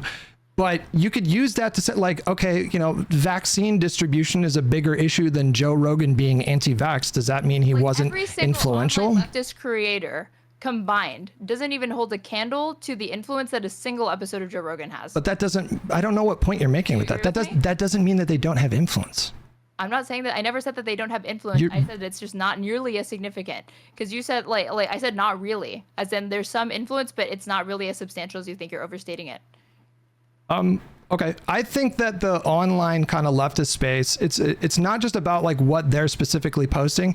People sort of like passively engage with these people's posts. They might not be super familiar with everything that Hassan does, but maybe they see a post show up on their Instagram feed or their Twitter feed or something like that. So we're not just restricting it to these people's communities. And I do think that the leftist pro-Palestine voices that were pushing an anti-Zionist, like heavy anti-Zionist message, I do think that they had a huge like impact on the culture. I observed it on my feed. I've observed it in conversations that I've had, numerous conversations that I've had throughout the last couple of years. I think I'm just rejecting your premise here that, all that they did, all that activism they did, like none of that made any difference in the election. I don't think that's true. I think it did depress the turnout. I'm not blaming them exclusively, but they, in some small part, I think contributed to before the election that we don't need these people. They're completely irrelevant. We can win without them. And do you know who we win? Do you know who I was replying to? We win because it's gonna be no. Let's pull up the tweet. No, hold on. Let's pull up the tweet. Hold on. Well, you think you're about to get some gotcha on me, but you just tried to do a gotcha on me though. Your statement. Fine. Anybody can look on that. Trying to get you to concede certain things. Well, let me address this tweet. You brought up the tweet. Let me address the tweet. Mischaracterizing my answers to things because I never said. I said you asked me. This all started because you asked me, do these people have a significant amount of influence? And I said not really. And then you changed it to you strawman me and you said, oh, you think they have zero? And I didn't say that they have zero. I said it's not nearly as significant as you think. Then I don't understand how what you're presenting. How did you go from saying that they don't have any or they're going to be irrelevant and you'll be happy when Kamala Harris wins because we can ignore them, to now they're responsible for the Democrats losing, when I don't put more I didn't say that. I think, what did you say then? I'll repeat it. I said that in a situation where Donald Trump won with the kind of margins he did, you can't point to one group like that or another. It's a collective, it's a collective accountability and responsibility. Do you understand that concept? And you brought up the tweet of me saying, what do you want? I think I said something like, what do you want me to beg? I'm not going to beg. We'll do it without you. That guy, his entire Twitter feed was just Genocide Joe, Jill Stein. He was a lunatic. That guy I was never going to be able to convince that guy. There was nothing I could have done to dissuade him. And he was actively using his platform every day to discourage people from voting for Democrats. So I do not regret telling that idiot. I'm not going to beg you. That's what they want. They want to feel important. I'm asking about the content of what you're saying, of what you said to him. If you're saying it was highly personalized to just that specific person, then I misunderstood it. I remember the sentiment being in general. Anybody who was doing what he was doing, anybody who was constantly every day telling people, F the Democrats, they're just as bad. I'm not going to beg those people. I'm not even going to waste my time trying to convince them. Those people are like completely ideologically captured. Like these are unmovable people. Agreed with you, and they were worse off for it. You think they would have gained more voters if they tried to appeal to that particular type of person?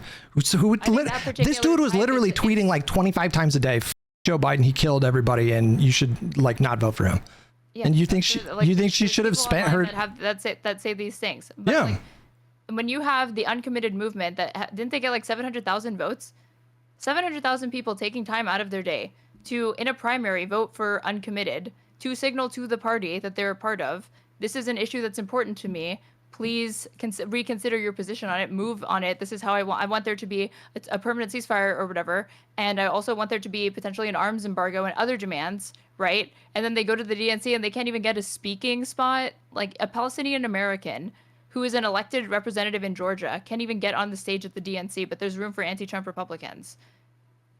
Okay. Like that's you at that point prioritizing capturing Republicans who are, to me, way more off the deep end.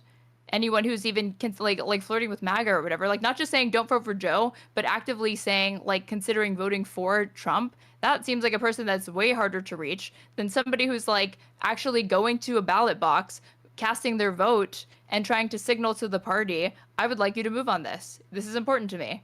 And they're still saying no. Okay. Like, the opportunities that they could have, like, you know, given into some of their demands, and they should have, they're not doing it. And they're also doing things like heading to Dearborn, Michigan and lecturing voters, Muslim voters, about Judea and Samaria. Okay, to unpack the uncommitted thing, like, I actually don't know if I have a big issue with them, like, doing that during the primaries.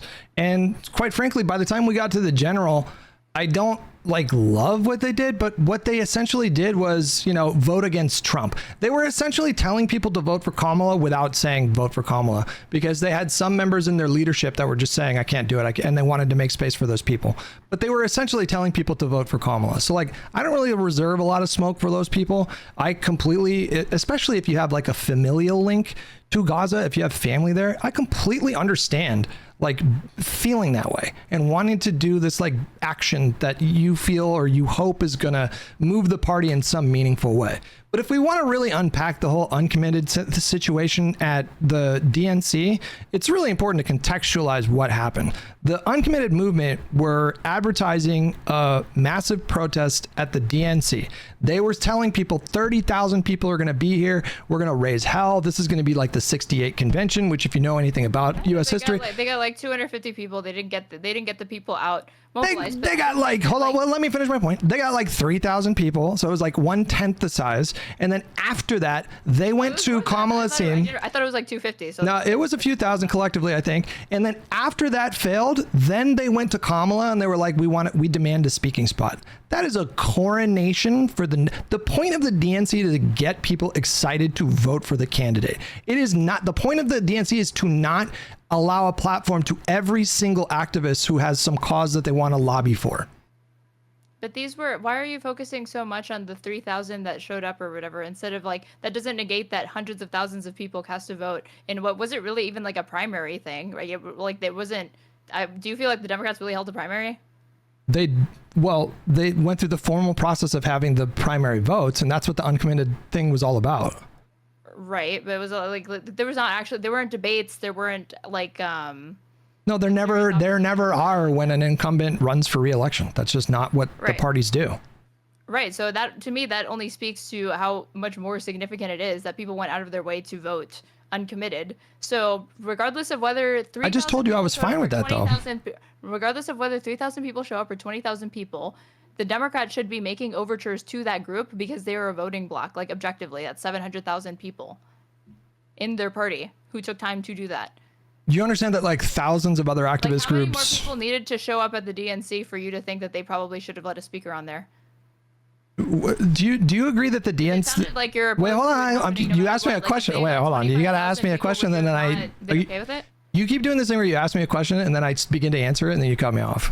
Like it's happened like so many times. Here, I'm sorry, I don't mean to cut you off or whatever. Well, do you agree that the DNC is a coronation ceremony? It's a hype situation. Everybody that's out there, it's like, dun, dun, dun, dun, dun. You're getting the crowd hyped up, and the whole point of it is like, we want to get people energized to vote for this candidate. Do you understand that? Like any other number. See why like there's room for in that hype strategy, why there's room for anti-Trump Republicans, but not Palestinian American Democrats. Because that was literally the most divisive issue in the entire country at the time. Like, this is for those. What if a Zionist group demanded a speaking spot? Would you have supported that? That's a. I wouldn't be surprised if they did it. Yeah, I'm not surprised. No, what if like a Zionist group, like a super pro-Israel group that like dedicated to like we need to beat Hamas and blah blah blah, and they had like significant numbers, and like what if they should they have been? Happened? Didn't I remember they brought families from the hostages up, right? Did you? I could be wrong. Maybe I'm thinking of the RNC. No, we're talking about Zionism. People like not just like vaguely supporting like bring the hostages home. It's like people that are like would I personally support it? No, but I would also recognize that like this is like clearly for voters other than myself or whatever. In the same way, I would expect those same voters to recognize that, like, if they're bringing a Palestinian American up there, that even if you're personally opposed to it, it's a pitch to voters that are outside of that are not just you. But you don't think this context like gives it a kind of a different significance? The context was like they were basically promising chaos at the convention, and then they didn't get the numbers they wanted. The uncommitted movement, they were pitching a 68 style protest movement. If you know anything about like the 68 primaries, it was chaos in Chicago, and they were wanting to echo that. And then when that didn't happen, then like a statement I could look at where they were saying like it's going to be like chaos or whatever. You can look at like the various ways that the individual actors that were a part of this movement were tweeting about it, how they were advertising for it. It was obvious that they were trying to echo what happened in the 68 convention, which was chaos. And then when that didn't work out, they tried to demand a slot.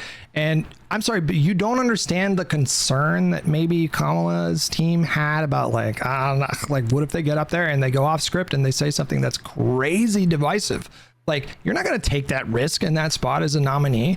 Like, how many thousands of other activist groups do you think should have demanded a speaking spot at the DNC? He had a pre-approved speech. I listened to the speech that she was going to, that Georgia Democrat was going to give. It was entirely inoffensive. But you don't know, like, the point was that there was a risk that possibly they could have gone off speech. And that risk exists with any single person that gets up on that stage. The risk is significantly lower if it's like a sheriff in Texas that's just like vaguely, like Democrat. It's like we're talking about Republican. You never know what they're gonna say. I mean, I feel like even if you're an anti-Trump Republican, you're still a Republican, so you're crazy. Would you acknowledge that it was like kind of risky? Like, do you wait, hold on. Like, no more risky than any other speaker going off script. Okay, we just don't agree on that one. I don't know. I don't know how to, like, obviously there was risk there. It didn't mean that she didn't care about Palestinians, but the purpose of the convention is to get people excited. And these people had, the uncommitted movement had demonstrated an intent to be a sort of like chaotic presence at the DNC. Not the source of the chaos. The Democrats supporting this is the source of the chaos to me. And I don't think the onus is on people to just shut the up about it. I didn't say people should shut the up about it. I didn't say that. No, I'm not saying that you're saying it. I'm saying that I don't think that the onus is more on activists, constituents, individual voters than it is on the party to recognize like where their base is shifting on this issue and to potentially make overtures to accommodate that. They do it with every other issue. They started pivoting right on immigration very, very quickly. That bipartisan border bill had tons of things in it that I was like, they should not have conceded this or whatever. But I realized they were trying to win a general, and they felt that was the pitch that they needed to make to voters. I disagreed with their own voters. I mean, their own majority of Democratic voters supported that bill. You know that, right? Like their own voters were pressuring them to take action on the border.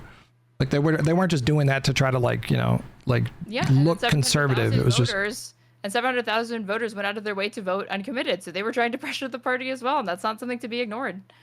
I mean, do you think it was a good? Wait. I did want to ask you this question. Okay, sure. So you said because only 3,000 people showed up, they shouldn't get a speaking spot. If the 25,000 had showed up, should they have gotten a speaking spot? Even more no in that spot, obviously. Then why did you make it sound like the reason why they shouldn't be given is because it was only 3,000 people that showed up, and then never mind the 700,000 people that voted? But now it just seems like you were principally opposed to it no matter what. So it seemed like no matter how many people they brought out, no matter how many people voted in the uncommitted, for uncommitted in the primary, you just are principally opposed to it.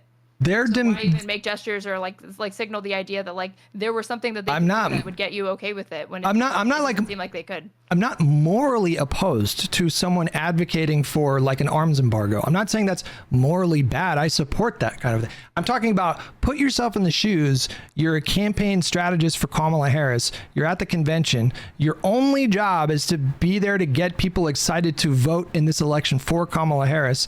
And then a group that advertised themselves to be a somewhat chaotic presence is now making a demand to speak at your convention. And I can't get you to like put yourself in the shoes of a campaign strategist and be like, we're not going to do that. I can't have already put it, but I think ultimately it's the wrong choice. I'm not saying that they should have zero reservations. I'm saying I understand the reservations, but ultimately the smarter thing I think would have been that it's still less risky to allow them to have a speaker with a pre-approved speech, a Palestinian American Georgia Democrat, and that we listen to our constituents, our voters. These are not just random chaotic people. I assume if you're showing up to the DNC to protest, you're a voter. You're probably a Democratic voter, or you want to be. So I think it's important to listen to those people. The question, like, they're agents of chaos that are like just like from nowhere or whatever. But these are people that to me seem as organized as you could, like the most organized and most disciplined activists who are passionate about this issue, because they actually took the time to go to the DNC. They actually took the time to vote uncommitted in a primary. We're spending a lot of time talking about the primaries, but like when we get to the general, this is when the big decision is made. Do you even disagree that not voting for Kamala was a horrible decision? No. You don't disagree? Everyone who could have voted for Kamala, who was of voting age, should have been voting for Kamala Harris.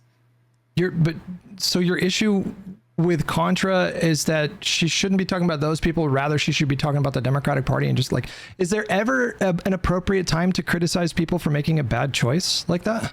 Or criticizing people that have platforms who played into this climate of just exclusively focusing on Democrats and not properly educating their followers on the unique dangers that Trump posed? Like, is there ever a time we can talk about that? Well, yes, of course. But I think in the context of her, this is the first statement that she's made on Gaza. And like, it's been almost 2 years, 20 months since like October 7th, since all of this began, right? And if this is the first statement, and within that statement, you even acknowledge that a genocide is going on, then I expect the priorities to be, and like what you choose to talk about in that statement, to be a bit different. I'm not gonna lie, I'm not saying she can't make the thing, but I expected there to be a more, I guess, something more robust than what she offered. And I mean, you even said at the beginning of this that like when we got onto the statement, you were saying that like to offer a criticism without offering an alternative or like guidance for what would be helpful and like what they ought to do instead is like of course you're going to get the reaction that she did because you're criticizing people, you don't provide an alternative, and so they have a very uncharitable interpretation. They view it as hostile. I think the reactions to her post justify it, to be quite frank with you, because she made it quite clear in the post that she considered anti-Zionism, which is to say like setting as a goal like dismantling the current Israeli government. She said in the post that she correctly said in the post that this goal was completely unrealistic. So if she would have spoke up a year ago or a year and a half ago and said, look, I've donated money to Palestinians. I think they deserve their own state, but I think anti-Zionism is a doomed cause. What do you think the reactions to that would have been? I feel like people didn't really want to hear her actual opinion. What they're saying is, we don't like your opinion, therefore you shouldn't say it. That's what they're saying. That's what Hassan said, literally word for word. I mean, people didn't like that I criticized her. Like my criticism of it was met with just as insane shit, the same shit that I'm sure she sees, but for different reasons. Like, and I had like a more fleshed out, like nuanced response to you and directed people back to that. And somebody was like, you should have included this as like the main tweet instead of what you said. And I said, honestly, there are going to be people that are just mad that I'm criticizing Contrapoints. I mean, that's fair. I just like the question is that dynamic exists like everywhere. I don't think it's specific to the like online left or the pro-Palestine left or anything like that. It's just some people are not going to like that I criticize Contrapoints. I mean, you don't like that I criticize Contrapoints, but that's fine. No, I don't.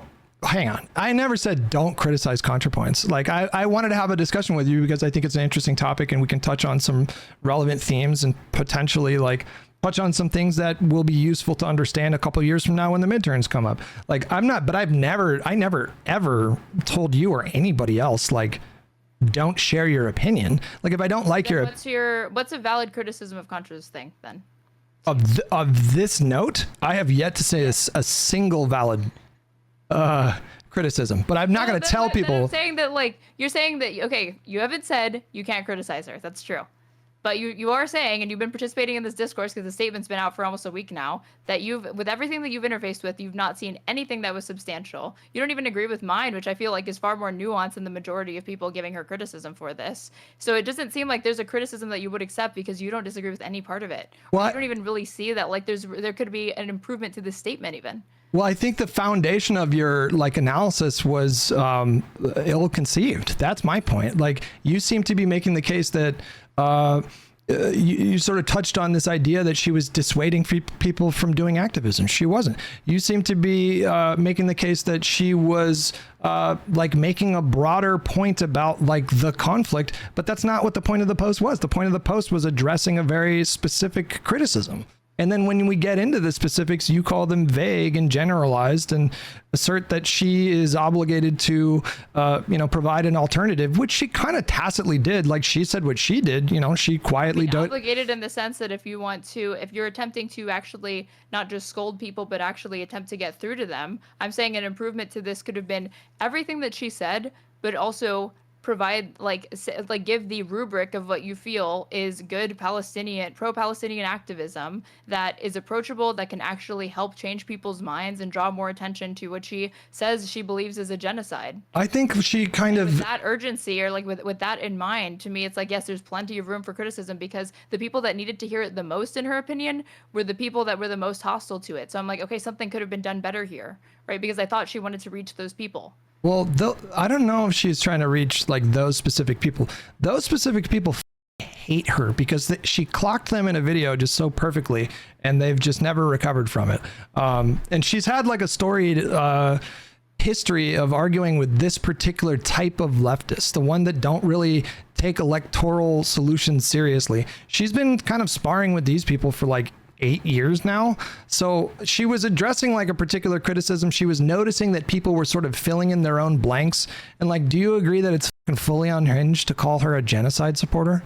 Like, that's the kind of replies that show up in her replies, like on the order of hundreds. Bad Empanada just posted a video about her the other day. He tweeted about it with the caption, "I want her homeless." Like, there is a very unhinged, completely untethered from reality pocket of the like leftist online media space. And I think she is correct to point out those people and to identify why what they do is very destructive. I think we need more voices like her, not less. And I think like when you say that she should have offered a better alternative to Palestinian advocacy, I feel like she kind of did. Like, she described her own sort of thing that she did, which was like she just quietly gave to Palestinian charities. But she was also sort of like tacitly implying that if you're going to do activism, don't champion a doomed cause that is going to alienate like literally like 95% of the country, and don't make demands or set expectations of like a timeline that don't correspond with reality. That's what she was saying. Also, like, don't speak out. Like, even like speaking out or whatever. She didn't say that at all, though. Where did hurting? She said it could have harmed more than it helped. No. She said the collection of like factors that she identified. So like championing a doomed cause and like simmering in a cauldron of rage with no political outlet is what she said. Like, she said this campaign had the following effects: 0 Palestinian lives were saved, not one fewer bomb or bullet was fired by the IDF. What campaign though? Was very dismissive. We just talked so much about the uncommitted movement, Hutch. No, she's not just talking about the uncommitted movement though. You understand that? Like, she's talking about all of these different things. That's why like it goes back and forth between it's the specific criticism of these specific people, but then when I try to pin you down on the specifics, you want to zoom out and you're like, but it's also about all these other people and all this big movement. Well, a lot of people fit this framework or whatever. A lot of people fit like I'm saying you're fast and loose with like the specificity because you're specific when it fits your argument, and then you want to zoom out and speak in vague generalities when it doesn't. I don't think I'm being vague at all. Like, I don't think I'm being vague. Like, if you are a leftist, it may have slightly contributed to the re-election of Trump, guaranteeing that the U.S. blah blah blah blah blah. Do you disagree with that? Yeah, I do disagree with it. You disagree that there were any kind of like meaningful amount of people that were too depressed and apathetic because of the Gaza situation to vote? What? Oh yeah, for sure. But I blame the Democrats and the Republicans for that. So there's no blame on people with like influential platforms that are pushing these messages that she's criticizing? No, not really. Unless that message is like, don't vote for them, then that, to me, that's irresponsible, because people needed to vote against Trump because Trump is the bigger threat always, right? But the criticisms themselves, no, of course not. I think People need to be free to make those criticisms and to be outspoken about them. And I think 2016 should have taught us that it's not a good strategy to attempt to kind of like scold voters into putting a lot of parameters on the criticisms that they have of the Democratic Party. I think that those criticisms should be like listened to and potentially incorporated into the platform. And it just seems like there's like no way to use activism that is okay with people. They just want people to stop talking about it. They're really upset that people are drawing attention to it because they see it as divisive. And it's concerning to me that there's more concerns over that instead of the actual death and destruction of these people. Do you think the Democratic Party should include as a part of their platform anti-Zionism? No. I don't think anyone should be talking about Zionism. I find Zionism to not be productive in activism, but I also don't go out of my way to talk extensively about it. If you're asking me about it, I don't think being pro-Zionist or being anti-Zionist is like relevant. I mean, I agree. It's an outdated term as far as I'm concerned, but like, I hate talking about Zionism. I've like told people, because you're like exhuming this old ideology, and then you have to identify like, well, who counts as a Jewish person? Are they a race? Are they a people? Are they an ethnicity? Is it a religion? Oh my God, it's so mysterious. Okay. And then from there, you have to talk about like the practical applications of it. Like, and then you're going like so far back, and it's like, we're not talking about the blockade, the occupation, the genocide, a ceasefire, anything tangible. Like, we're going the wrong direction. Because whether or not people call themselves a Zionist, people can call themselves a Zionist, that's fine. But you can be a Zionist and be against the genocide. You can be for a ceasefire. You can be pro two-state solution. So as long as we agree on those end goals, call yourself whatever you want to me. Okay, so if we put it a different way though, like, do you think that the Democrats should include explicit support for a one-state solution and a full right of return as a part of their platform? No. Why? Okay, then I feel like you're like this close to agreeing with the premise of what she said. Like, she's not saying, like you keep saying, like, she is not saying don't do any kind of activism or don't talk about the problem. She specifically identified demanding a one-state solution, and then she also identified the futility of expecting that Congress and that administration to stop sending arms. Like, I know people don't want to hear that, but like, it's your job to convince me that Mike Johnson was persuadable on this issue.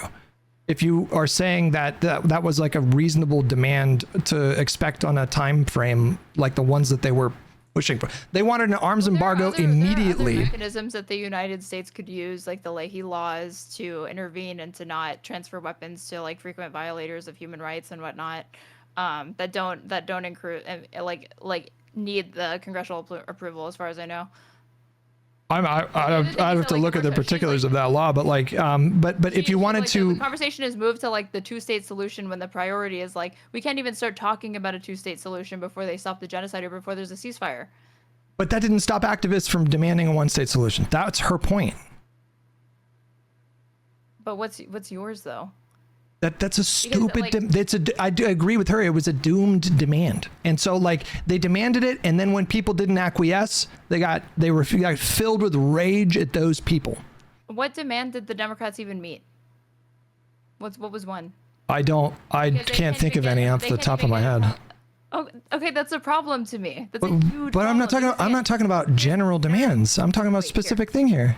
That's a specific demand. Okay, so you have a coalition of people, and their demands are, I want a permanent ceasefire, I want an arms embargo, and I want a one-state solution, and we want we want someone to speak about this, and we want like to divest from Israel, and do like all of these things, right? If the Democrats had, out of those demands, said, okay, we can't say we're going to incorporate the one-state solution into our platform, and we can't say that we're going to like cut all financial ties to Israel, but here's what we can do. We can promise that there's going to be a permanent ceasefire and try to push for an arms embargo.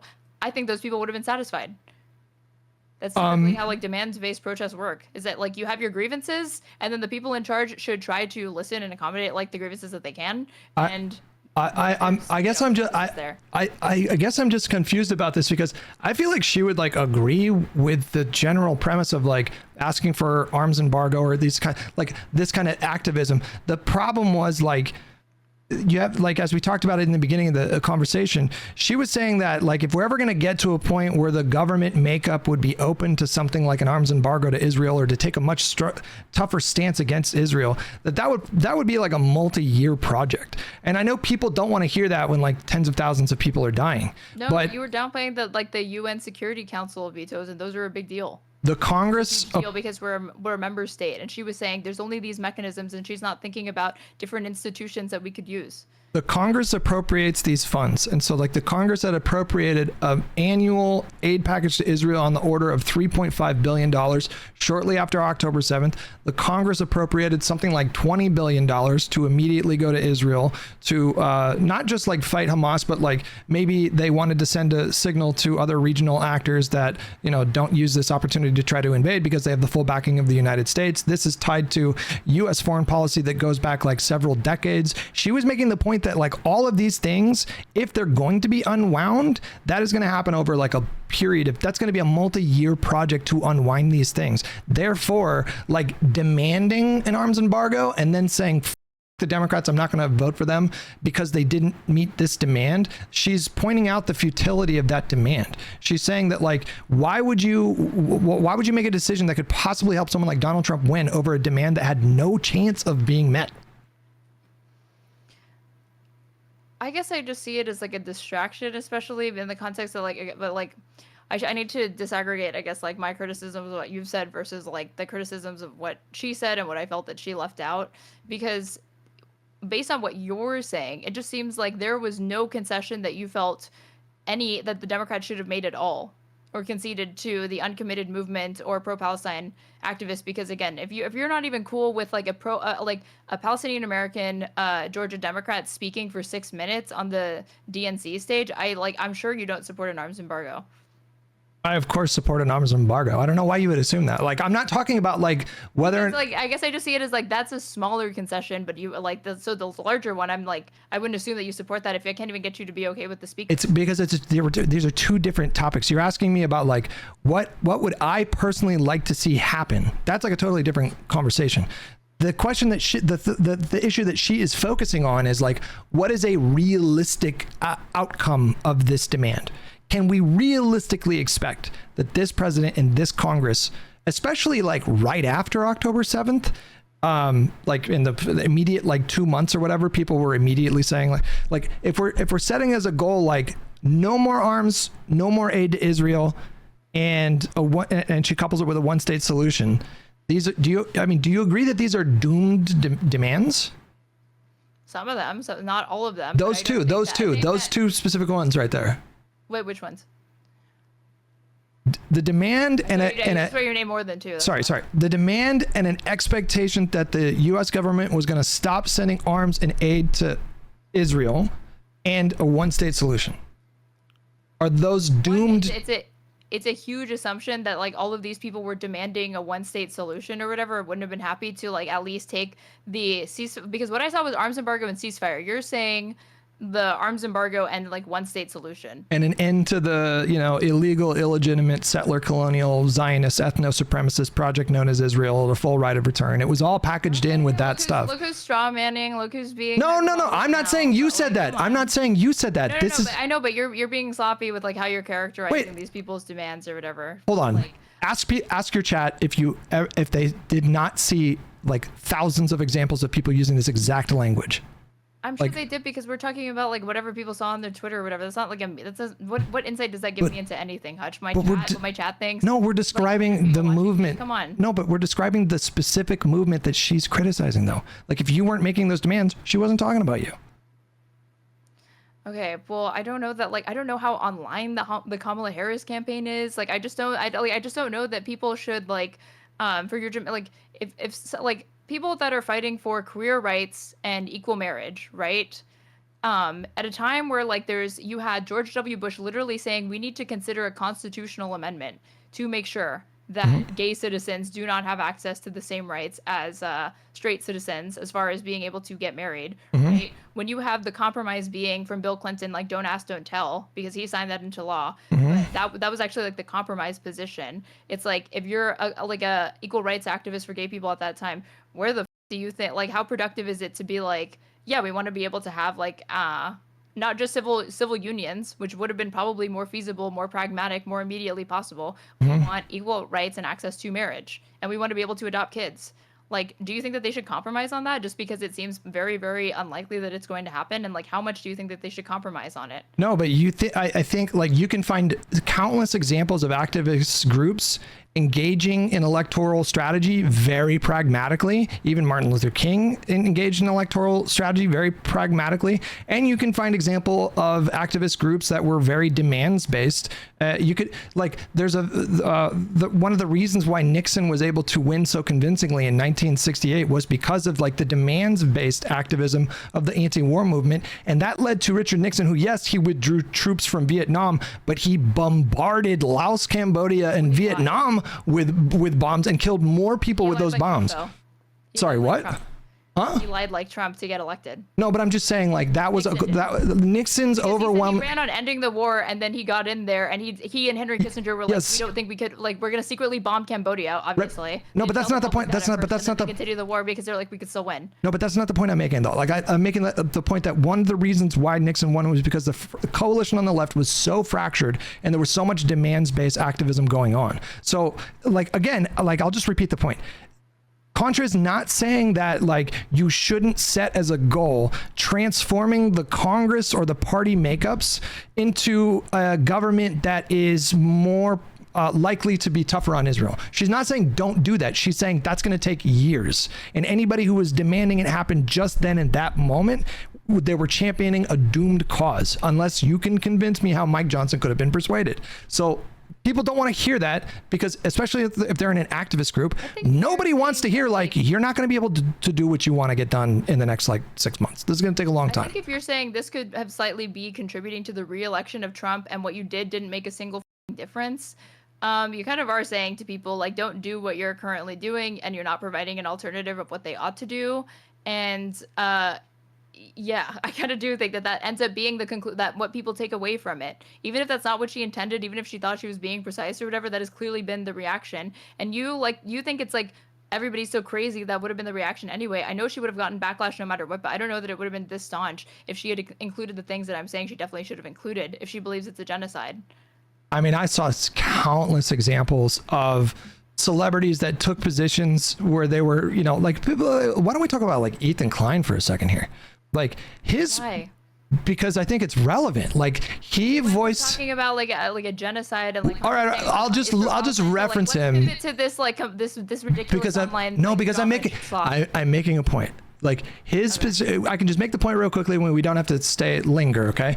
He came out with a position like over a year ago, very shortly after the conflict. His position was, Netanyahu, he deserves to, die in a prison cell. We need to replace the current ultra-nationalist Israeli government, and we need to stop this military campaign into Gaza. But it should be a two-state solution.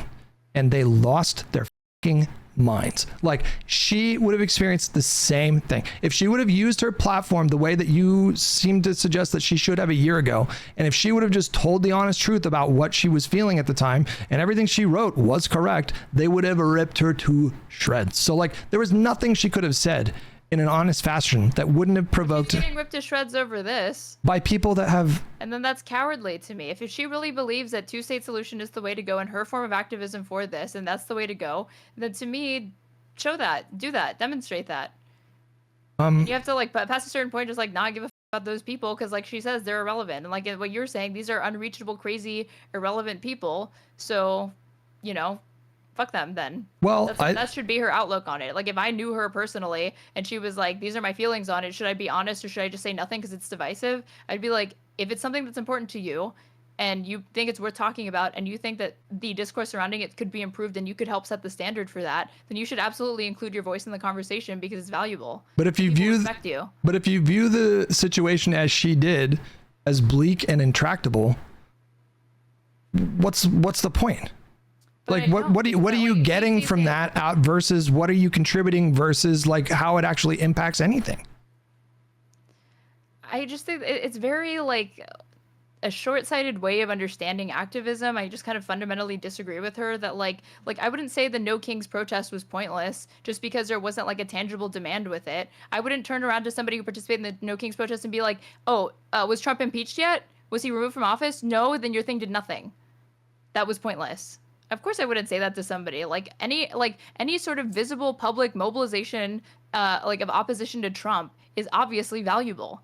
And just because they didn't have like a tangible immediate goal attached to it, like get Donald Trump impeached or something like that, that didn't mean it wasn't important activism that people should have participated in. Well, protests like the No Kings one is just as much about like fighting apathy and fighting hopelessness as it is about like tangible demands. I mean, the No Kings, it was a protest about what had he done just recently that had like, I think he had maybe protests. It was a combination of factors. Like he said, it was in response to the mass deportations, everything happening in LA with the ICE, him mobilizing the National Guard, even though like not getting any input in that, and just like and then quoting like Napoleon and shit. Like so, like but that kind of event, like I don't know if you went to a protest, but I did. But like, and I've been to a lot of protests like during the Trump eras, and like I think like the most important thing, like I never went to a protest that actually accomplished anything, to be honest with you. Like literally, like we did the airport protest, but it didn't come from a bill from Congress. It was a Supreme Court decision that blocked the initial Muslim ban. The march for admission from you. The march. Wait, what? You said I've been to several protests, but I don't think that you've been to one that you felt like really like meaningfully accomplished something. But if then that's the case, and that's your outlook on protests, then why not see the value in the pro-Palestine protests? Wait, I'm not suggesting that there's no value in the protests. I'm making the point that those kinds of protests are about like kind of generally building a movement and keeping your energy up and fighting hopelessness and fighting apathy and these kinds of things. That does not correspond at all with the kind of protests that she's criticizing, which is to say protests that are doomed because the things that they're demanding are not feasible. That's the difference. I didn't say that. What was No Kings demanding?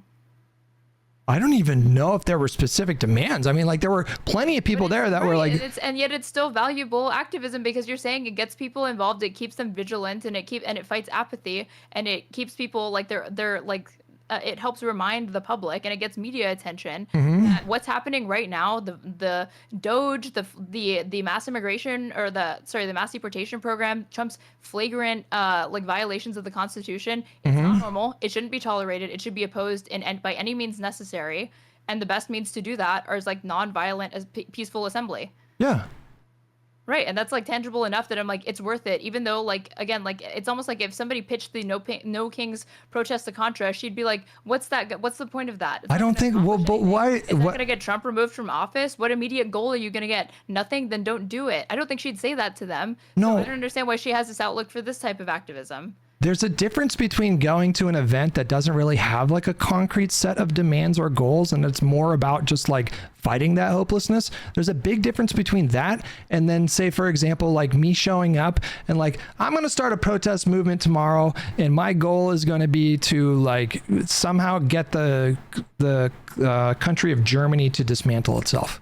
Like people are like, what am I doing there? Like, what am I fighting? If you did that, am I fighting hopelessness? Am I doing that? No, I'm fostering hopelessness because I'm setting a goal that's never going to happen. More than a goal, demand that's never going to happen. Or, like I'm going to start a protest movement tomorrow where it's going to, I can make any number of examples here, but like, there's a difference between trying to build a community and trying to build a political movement and trying to keep energy up and fight hopelessness. And then turning around, there's a difference between that and saying like, I want to end the state of Israel. Well, I guess I just think it's strange because like you went to a protest and you're telling me you can't even remember what the point of it was. No, I mean, I understand what the general point was, but I was struggling to like, I don't know if it was in response to a specific event or if it was just generally Trump acting like a king. And I don't remember if there were any specific like demands or goals. I know that there was ICE activity in Los Angeles for the No Kings protest that I went to. So there were a lot of people there that were there from like a immigration activist perspective or anti-ICE perspective. But it was peaceful and it was joyful and musical and people were dancing and smiling and blah, blah, blah. It was just, and that wouldn't have happened if the No Kings protester organizers said, okay, we're going to show up, we're going to party, we're going to smile, we're going to laugh, and we're going to set as our goal, like, you know, ending the U.S. government. What if they said impeaching Trump?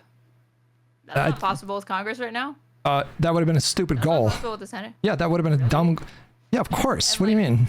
And would you have shown you? So you wouldn't have shown up if that was their goal? Probably not. No. Like, why would I go to a protest about? Because what would be the point? Are we trying to convince Mike Johnson and Mitch McConnell to draw attention to it? Agitate Mike Johnson and Mitch McConnell that, you know, Donald Trump should be impeached? Like, to pressure anyone, whether it be Republicans or Democrats, sympathetic to the idea that obviously Trump does not care or give a shit about the Constitution. He's not interested in upholding it. And if our elected officials actually gave a shit about that, they would be taking as much action as possible and trying to mobilize that, you know, and to inspire that. I would think that that's important. I think it's fine to be aspirational in your activist movement or your advocacy generally. Like, I think that, you know, you should envision a future that looks better than the present that you're in. And to the extent that you feel like you can make a difference, you should absolutely participate. However, I'm going to take issue if your particular activist movement presents demands that have no realistic mechanism in the short run whatsoever. Like, if you're saying, like, you know, in the future, I want my government to stop sending so much money to Israel. Okay, great. Plot it out, game out. What does that path look like? You got a special election over here coming up. You got the midterms. This is going to be a multi-year project. If you're saying, like, right now, I want arms to stop being sent to Israel, and if you don't do it, I'm not going to vote for you. And right now, I want the end of the state of Israel, and if you can't make that happen, then I'm not going to support your party. This is counterproductive. It leads to... I'm trying to do that characterization of events, but I clearly disagree with it, because to me, the thing that has motivated the most people to be mobilized and speak out for Palestine has been calling for a ceasefire and an end to the genocide. And in some cases, there's been calls for an arms embargo or divestment and stuff like that. And are you going to get all of it? No, but you fight like hell and you try to get what you can. The No Kings protests, I don't think they lose legitimacy if their goal was like, we're trying to pressure any politician that will listen to bring forward articles of impeachment to try to impeach Trump. I wouldn't say to them, that's not going to happen. Like, this is stupid and pointless, and it actually would be better if you had zero demands. I'd be like, no, you should push for that, even though I think it's unrealistic. You should do it. You shouldn't only protest for things you think are easy wins. Okay, let me make the point this way. Okay, I think I can massively simplify this. Okay. Okay. What do you think per capita, as like a percentage of the amount of people that showed up to that event? Which event do you think was more energizing in that? Like, which event turned out the most voters in, like, the next election? The No Kings protest or, like, the college campuses? The No Kings, it's not even a question. They were, like, some of the largest protests. All right, then I think that you're acknowledging that one form of protest is more productive than the other. A lot of white retirees. I think the point that I'm trying... Like, a lot of young people were missing. The one that I went to, there were a lot of, like, older people there, but there were definitely, like, probably 30-40% of people were there were, like, under 25. To the one that you went to, I'm just saying in general. I saw a report that it skewed to, it was like boomers, people that were retired, and mostly a lot of white people. But guess what? Boomers vote, retirees vote, white people vote, so I'm fine with that. Okay. But it would have been better if it had like it clearly didn't bring out like younger people, and I was hoping that it would. I was hoping that it would bring out more young people. I expected that, and it didn't. Well, at the one in Los Angeles, there was no shortage of young people. I saw them, I interacted with them, and I think you're acknowledging right there that some forms of activism are more effective than other forms, which is my point. I never denied that. Well, that's her. That's her point.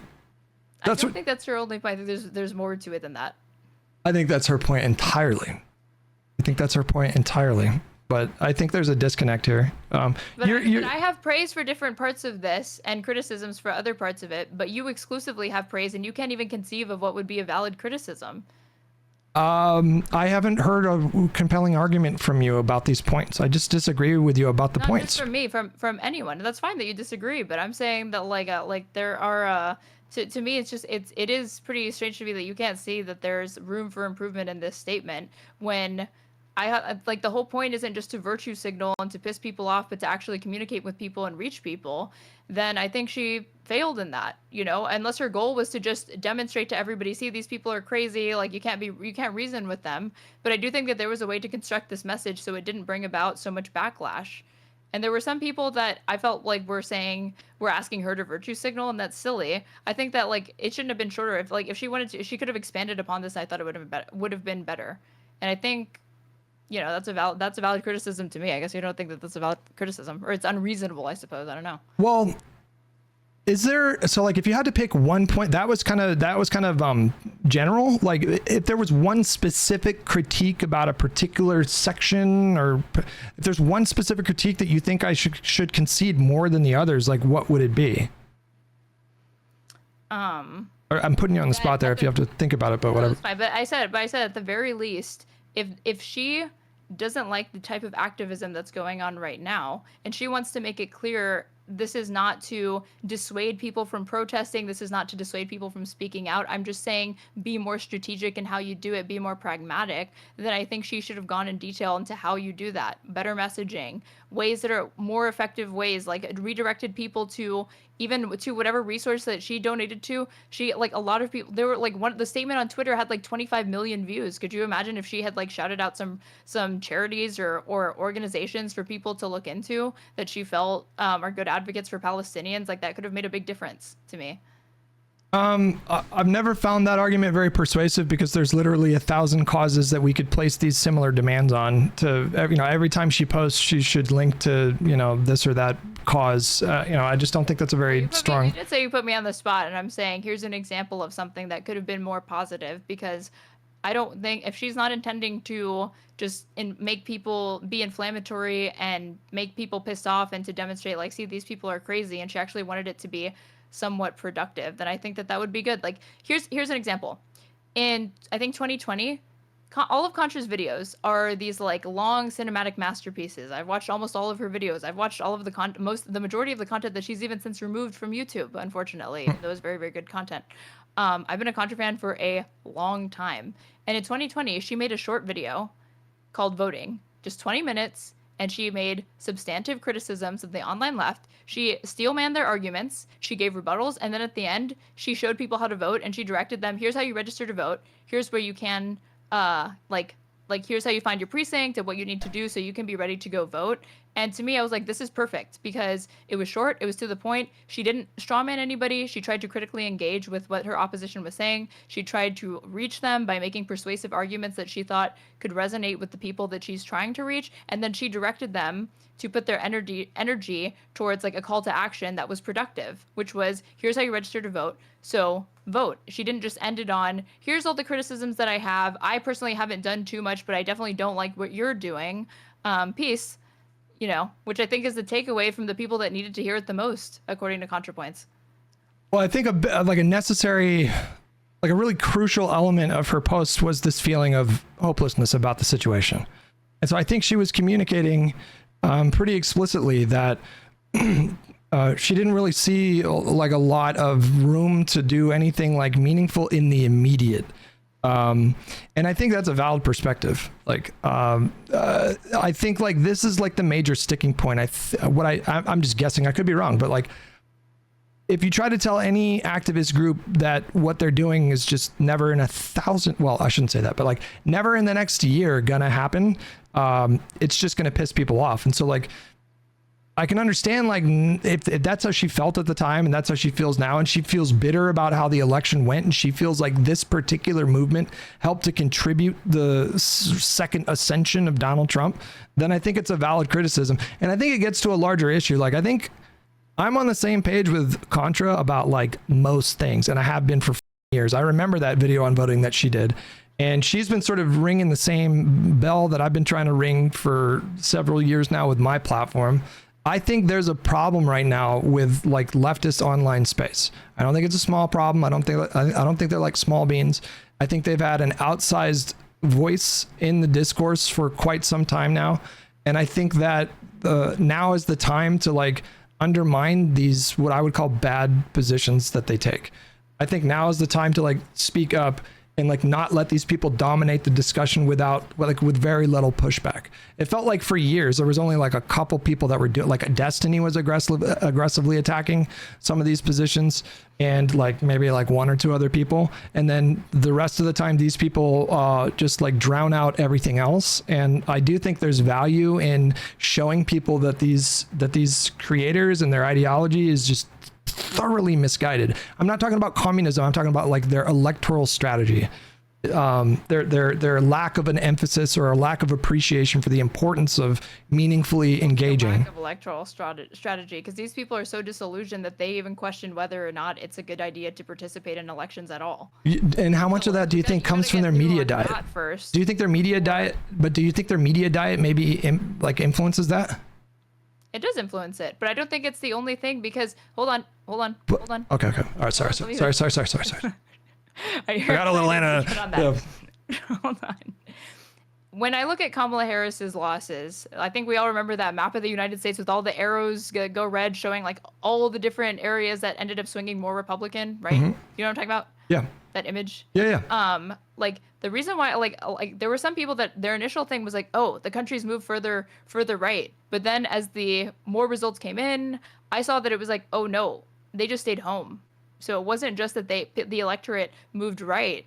It gives that impression because like more Republicans voted than Democrats, but like over 10 million voters stayed home. So clearly this is not just relegated to like online politics. Like people that have never never even had like a Twitter account, they barely use Instagram, they don't use Facebook, clearly sat this election out. And so they have a lot of like issues to work on that aren't just related, and like that was completely unrelated to Palestine. I know that. So they have a lot of issues, and I don't think it's exclusively just about media diets entirely, you know, or even majority about it. I think there's a lot of shortcomings that the Democratic Party has because they have lost even like voters that used to show up for them and some normies. I don't know how to quantify like it's this percentage media diet and this percentage, you know, just the current climate. I don't know how to quantify that. All I would say is that I don't think it's a small problem. So like, I think if a young person who maybe, and I'm sure you agree that social media algorithms propel the most sensational, outrageous things to the top because they generate the most discussion.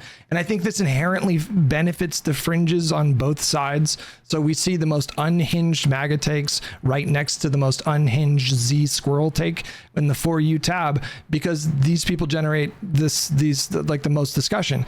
And what I don't want to see is like, I'm mostly speaking to young people. I think this is an issue of like under like 30, you know, what I want to try to push back against is like, I think that Contra is a valuable voice to counter program people like, you know, Mike from PA, who says he's going to vote for Kamala if she picks Tim Walz, and then she picks Tim Walz and he says, never mind, they did over that. He blocked me, so right, I know that frustration. Yeah, there are many such cases, and I think it is a worthwhile endeavor to push back against that crowd, because they've had this massive bullhorn for the last several years, and we need more like, not even just normie libs. Like, this doesn't even need to be like an ideological divide. We just need more people that recognize the importance and the necessity of engaging in electoral politics meaningfully.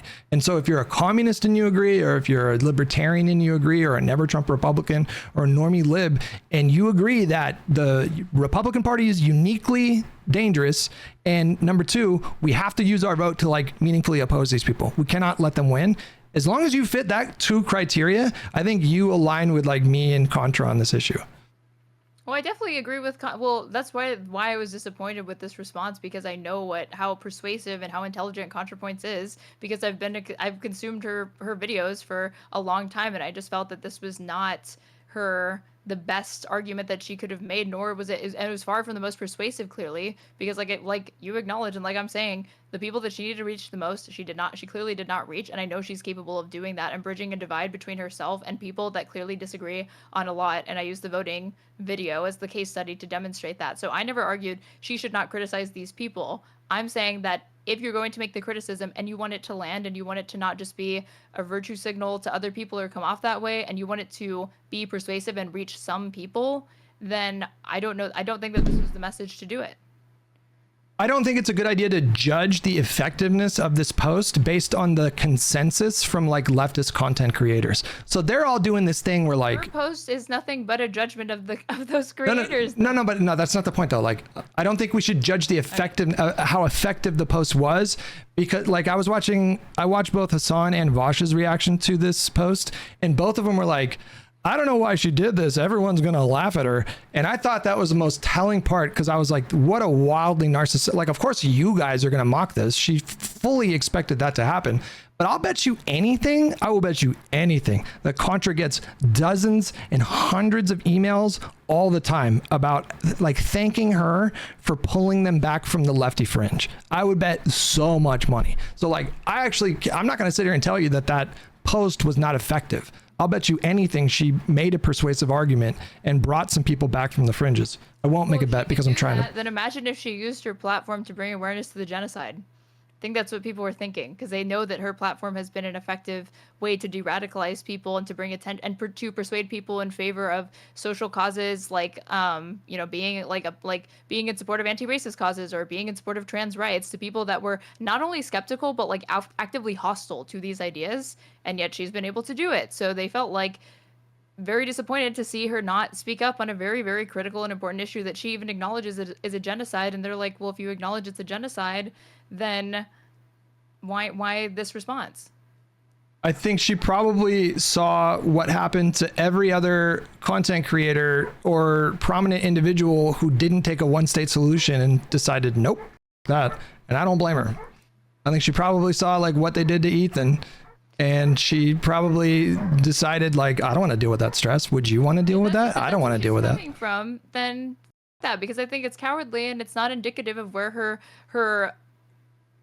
videos have been, like who she's tried to reach. She's always been the person that she wanted to reach. I thought the people that were unreachable are fence sitters, like always willing to actually go there and engage directly with those people and their arguments. She's made arguments trying to debunk race realists. She's made arguments to gender critical people, aka like TERFs and transphobic people. She's made arguments to people that were like skeptical of BLM, like reaching out to people like how to like de-radicalize like Nazis and stuff like that. Those are people that are like that's like far more harder to reach than people that are pro-Palestine, in my opinion. And if she could do that, then why can't she do it with pro-Palestine people? It's not.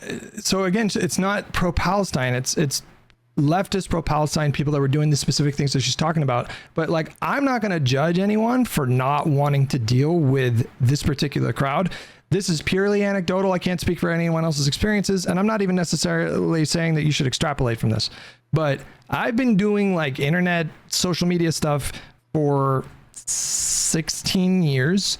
I've swam in toxic gaming spaces. Like there's certain fandoms that are super toxic, like Call of Duty. I covered Trump extensively during his first term, so I interacted with a lot of MAGA people. And I can tell you, I have never dealt with anything as vitriolic as what I've dealt with in the last year and a half interacting with these people and their communities. It is so much worse. Being angry is not a virtue though. Like being angry doesn't mean that you get to. It's a virtue. I'm just saying that you know why they are. Why are they angry, Hutch? I think they're angry because they see people suffering and they feel powerless to stop it. And not just that, but it's a genocide. So I'm angry too. And I'm angry that like the United States is complicit in that. And my tax dollars go to it. And it like keeps me up at night, Being angry doesn't justify calling CPS on someone and mailing a human skull. I insane. But that's what I'm talking about. But I'm talking, okay, but her post is literally talking about how bitter she feels, how black-pilled she feels effectively, right? And expanding on that, and then just kind of leaving it there. And then everybody's surprised, like the people that support her, like her statement, are like, why do people like have such a negative view of this? And it's like, because she's talking about, she has a fatalistic view of this issue. She thinks it like cannot be changed. She basically sees it as this like unchanging law of nature. No, she said it can't be changed. She said it can't be changed on an immediate timeline. It has to be. It's going to be if it's going to succeed, it's going to take years, is what she's saying, and she's correct. So right then, like I draw the opposite conclusion. If something takes years, and it's been years since this happened, October 7th has almost been 2 years since it happened. Then it's like that saying: the best time to plant a tree was 100 years ago. The next best time is today. that's how I see it. That if you know it takes years, then we better get started right now. You better start helping, like trying to push people and start persuading people right now because it's urgent. Well, did we get closer or further away from this? Well, I mean, I don't. We'd have to unpack the the goal. Are angry about the genocide, and she is bitter about their response to the genocide. I see anger from all parties here. I think she's bitter at people that swam in that rage with no effective political outlet, and then became so jaded that they, in some small part, helped Donald Trump win. I think that's what she's upset about. And I think like Donald Trump winning had a direct impact on her life and everybody else's life who now has to have every other trans person in this country who now has to, they're forced to endure the humiliation of having a passport with a gender identity that is not congruent with their identity. Like, and that's a kind of like a superficial thing, but it's humiliating. And now we're seeing, it's not superficial to me. It's people's lives. Like I take all of that very, very seriously. It's not just a passport. Like you're saying it. They intentionally went out of their way to be cruel to a group of people in this country that's already a vulnerable minority to begin with. I understand that. Like, I mean, I'm saying I think she has a right to be upset, and I think she has a right to criticize people that she thinks contributed to that setting, to that the same outcome. way you understand that people have a right to be upset about the genocide, but then that doesn't mean that doesn't give you license or the excuse to just do and say whatever the you want and be completely irresponsible with your rhetoric or not be productive. You should try to channel that anger into something productive. Yeah. I think the same way that she has bitterness and angriness towards both the genocide and the reaction to it online, then she should try to take her own advice and channel it into something productive. Well, I think creators more productive than this, because again, I just think I agree with you that it's always going to be hard to assess how productive a message was, because like I am going off of like I'm just checking the dipstick and seeing how people reacted to it, and clearly a lot of people did not like it, and so I'm taking that to mean like again it didn't land with the people that it needed to, so I think it failed in its messaging. I don't think she was productive. I don't think she was trying to make this land for like the needle drop and Hassan and Mike. Like I think she knew that they were going to react the way that they did. It wasn't for them. It was for maybe she was trying to dissuade against this kind of thing in the future. And the other thing is like I don't think we should consider people like Contrapoints or creators or very better known celebrities. These are not superheroes. These are human beings, and I have at various times felt totally bleak and black-pilled about various topics, and during those times I choose not to post about those kinds of things because it just makes me sad. And I don't think we should expect that someone like her is just going to always use her platform in the way that you want her to, and try to inspire hope, because sometimes the way that I want her to is not even like a video. It's like I want it to be consistent with her videos in the past, because if we're doing this, like if the scoreboard is like what tangible wins can you show, her platform has been dedicated to de-radicalizing like the alt-right, to de-radicalizing right-wing reactionary young men. Well, look at who's in charge, Contrapoints. Like look at like Trump is in charge and the Republicans got the Senate and they got the Congress. So imagine if I looked at her and I said, your work doesn't mean anything because you said you were trying to end like oppose fascism and racism and online radicalization. And look, like Trump's in power, it didn't work. And then they also say that his win is in part because of alternative media. So you failed to like I would never like make that assessment of her content or say it was useless because of that. Well, hers is a project that never stops. There's not there's no end. There's no final. We've defeated Republicans and conservatism and Trump, and it never. When Trump's gone, someone else is going to come, and you keep doing it over and over and over again. It's a constant energy. It's constant sustained effort. There is no logical endpoint, and so I think that is a bit different than like we demand that the state of Israel be dissolved in the next like 6 months or whatever. I never saw. I know you didn't say that. I know you because I didn't see it, so I'm just taking you at your word. I did. Or whatever, because what I saw was people like Wait, can you do a poll? Can you do a poll of your audience? How do I do that? Are you on Twitch? Yeah. How do I do it? If you go to the dashboard, I'm just curious. I'm not like assuming anything. If you go to the dashboard, there should be a little widget under the bottom, like under the video player, like and if you don't see an option for a poll, hit the plus sign. Quick options. Yeah, quick actions. Yeah. Or quick. Yeah. Poll. All right. What am I doing?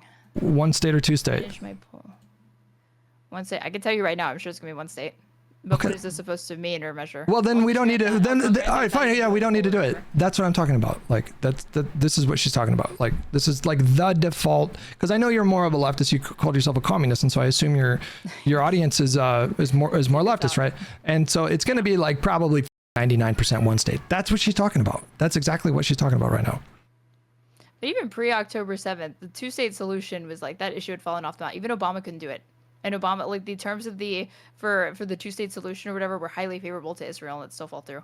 I understand the complexities of exploring a two-state right now, solution with the Trump West Bank wants one state. settle. No, I understand. I understand all the arguments about how a two-state solution is going to be incredibly difficult, especially with the expansion of the settlements in the West Bank. I do understand all that. However, a one-state solution is like, to her point, she laid it out. It's like you're either going to use military force against a country that has nuclear weapons to force this issue, or you're going to internally destabilize the country, and neither Israelis nor Palestinians want to share a single state. It's the least popular proposal amongst that crowd. And as far as I'm concerned, the conversation should fucking stop there. I don't understand why Western leftists are insisting, as the Vanguard did, that you cannot be a Palestinian advocate if you don't advocate for a one-state solution, when only 18% of Palestinians in Gaza want that outcome. It's fucking absurd. It's ridiculous. Because it doesn't surprise me that people in the West, in America specifically, when given our own country's history and the way that we've resolved racial tension in this country, it was not to to further entrench separate but equal, and let's have black states for black citizens and black Americans and white states for white Americans, and further the divide and try to resolve it that way. It was messy in a lot of ways, but eventually there was integration. But that integration had to come at the end of the gun. Why is that? But why is integration? Why is a one-state solution full right of return, equal rights to everybody? Like, why is that inherently more preferable? Oh, sorry. I'm sorry. I didn't mean to cut you off. Why is that more preferable to a two-state solution if the vast majority of Palestinians and Israelis prefer that? Because I think you're assuming that people come to their conclusions based solely or in majority in part of with the opinion of the Palestinians and Israelis in that area. And I don't think that that's how people form their opinions on this. I think people who call for one single secular democratic binational state where there's equal rights between Israelis and Palestinians, nobody wants that for different reasons. But nobody wants that. Like, well, no, people in the West want it, but the people in that region don't. But there have been different times in that region where Palestinians wanted to shift the conversation and the demand to one person, one vote. Listen, I feel like this is another one of these things where it's changed. No, I do understand that, but I'm just saying, it's Edward Said is right. No. He called for a one-state solution in 1992. He was a prominent Palestinian American intellectual. He wrote the question of Palestine. Not familiar, no. Okay. Yeah. He wrote it for the New York Times in 1992, calling for at post Oslo. He was very disillusioned with the Oslo. He said there should be one state.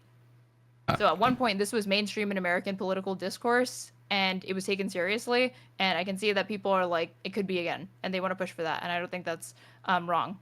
The most recent polling that I saw from Gallup from March was 75% of Democrats believe in a two-state solution. So I just not only is there a pretty broad consensus within the American left here, there's a massive consensus with both Israelis and Palestinians. I quite frankly don't understand the insistence on that outcome as though it's inherently better when this is just not what they're asking for. So, but I don't want to get bogged down. I know it's not, but if pretend it was feasible, would you support one state, one secular democratic state, equal rights between these two people? If it was feasible, if we could just, I would base my preference on what they're asking for. So if it was feasible, but neither the Israelis or the Palestinians want it, I would be opposed to that. Because, okay, let's just force it, right? It's feasible, but neither of them want it. Okay, boom, you're in a single state solution. What's to stop them from just having elections and deciding democratically to split up into two states at that point? Let's just cut the middleman and not do that. It's just then they would be self-determined, right? Only one of those people are self-determined. Israelis have a state, Palestinians don't have a state. Well, you can't say that you're for self-determination, but then insist on an outcome that they don't want. That's not congruent. I'm just saying at different points they have wanted that, and I'm just trying to see what you want, and I guess like your opinion on it really comes down to like how popular an opinion is, but I don't form my opinions off of how popular something is or isn't.